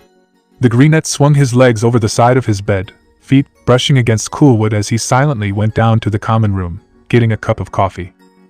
He hopped up onto the counter, leaning back on his arm as he used it to prop himself up, and just held his warm mug and watching the steam, listening to the soft creaking of the hardwood floors and the occasional shifting from the students sleeping upstairs. He liked it, just before the sun's fully risen and the place still washed and quiet before the city woke up. It was nice. He looked up from where he was zoning out, staring at the steam that rose from the cup and swirled into the air, spotting a familiar head of lavender-colored hair as Hitoshi walked down the stairs. The other glanced up, nodding to the greenette before going to get himself some coffee as well, a comfortable silence stretching between them. Soon enough, too soon in Izuku's opinion, the others started waking up and chatter filled the common room, the greenette silently listening as he took a sip of coffee. It was the normal morning conversations. What do you think we're going to do today? I wonder if Aizawa's gonna show us a video again and Katsuki yelling at someone for something or other. The normal. It was, again, all too soon they had to be in class, waiting for their teacher to show up in his horrendously yellow sleeping bag. But like always, he shows up right as the bell, or the weird recorded siren of Present Mike's voice, went off. It always makes the greenette grimace, too high-pitched and loud for him, but he's already changed it to multiple other recordings at this point, ones he took of his willing classmates. To say each time it was changed the teachers were amused would be an understatement. There were several of the teachers themselves that had the students of one wheezing, such as a lower-pitched Aizawa saying "sit down" and "shut the fuck up, it's time for class." One with a very high-pitched All Might after he burst through the door exclaiming, "I am here to tell you to get to your seats." And one of Mike screeching, "Oh yeah, time for classes," which didn't need to change pitch seeing as there was a sort of voice crack already in the middle of his long-winded yeah. The greenette was very prideful of those recordings, and when Aizawa gave him a slightly amused, unimpressed look, he just shrugged and smirked. Today, though, it was just a normal, boring, and way too loud siren, but tomorrow is definitely going to be different. Aizawa gave the green-eyed boy a look, said problem child's mouth twitching up into a small smirk that was gone within a few seconds. An eye roll from the pro hero, and then he started speaking, reminding them of the mandatory work studies, where they'll be working more as actual sidekicks or even pros with an actual hero who had more experience. Then he called in the big three, third years at the top of their classes, Mirio Togata, Heido Nijire, and Tamaki Amajiki. It was honestly not that surprising, so why everyone else was shocked was beyond the greenette. Quiet gossip filled the class as the three walked in, Amajiki having his head down compared to the other two who walked with confidence, shoulders back and smiles on their faces. Aizawa just sighed, grabbing his bright yellow sleeping bag and zipping it up with a gruff "be quiet" to the class. Not too long later, Mirio challenged the class to a 21v1 fight that had the others sparking with overconfidence in their win. Izuku deadpanned and stared at the third year with a raised eyebrow in disbelief. Why would he pick a fight he knew he was going to win? What's the purpose of this? Why?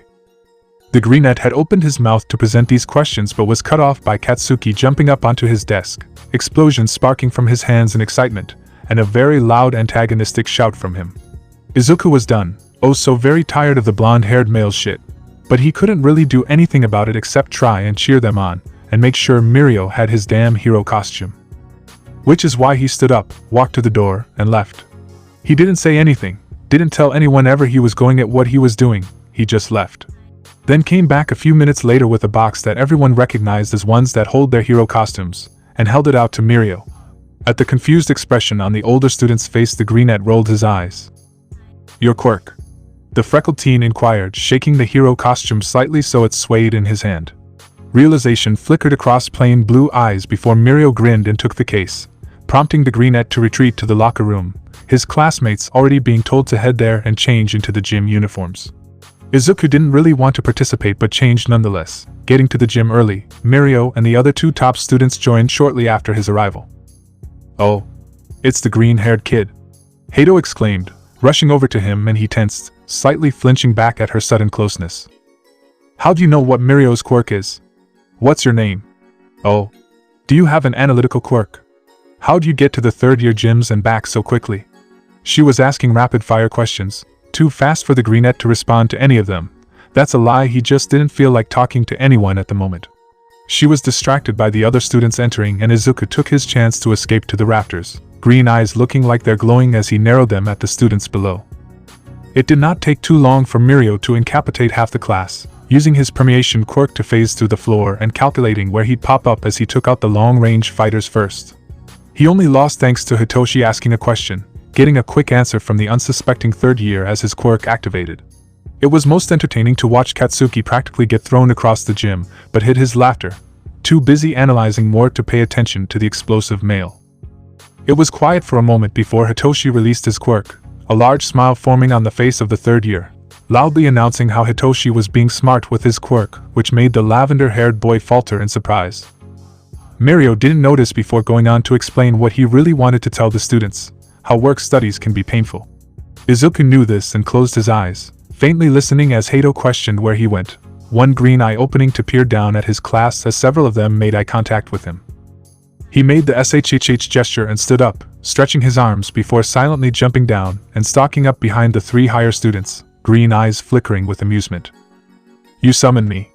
A surprised shriek from the periwinkle-haired girl and a shout from Mirio as all three of them whirled around to face the greenette, tense and ready to fight. Once they saw him they relaxed, Amajiki even sagging his posture as he looked up with a why me expression. Hato had a hand over her heart, a still very terrified expression on her face as she blinked, a quiet, "You weren't there before," slipping from her. Mirio just stared at the greenette, faintly hearing Class 1A's quiet laughter. "Guess you could say he got the drop on them," Hitoshi said after a moment of hesitation, reluctant before he relaxed at the howling laughter of Mina and Denki. Getting a small burst of unexpected laughter from Katsuki, who covered it up, and the rest of them were outright laughing. Zero fell over, "Someone help Denki, he's dying." The Baku squad are rolling on the floor with laughter, and Hitoshi doesn't know how to handle this. "Help him. Help him. He's panicking." But he's also pleasantly surprised, so only a little bit. The only thing running through the big three's minds were, "Help me. What the foo dash. And night I would want to meet this kid," respectively. And just like that Izuku was gone, the door sliding shut behind him as the others barely had time to register he was no longer there. That's it, guys. Hopefully you guys enjoyed it. With that, take care.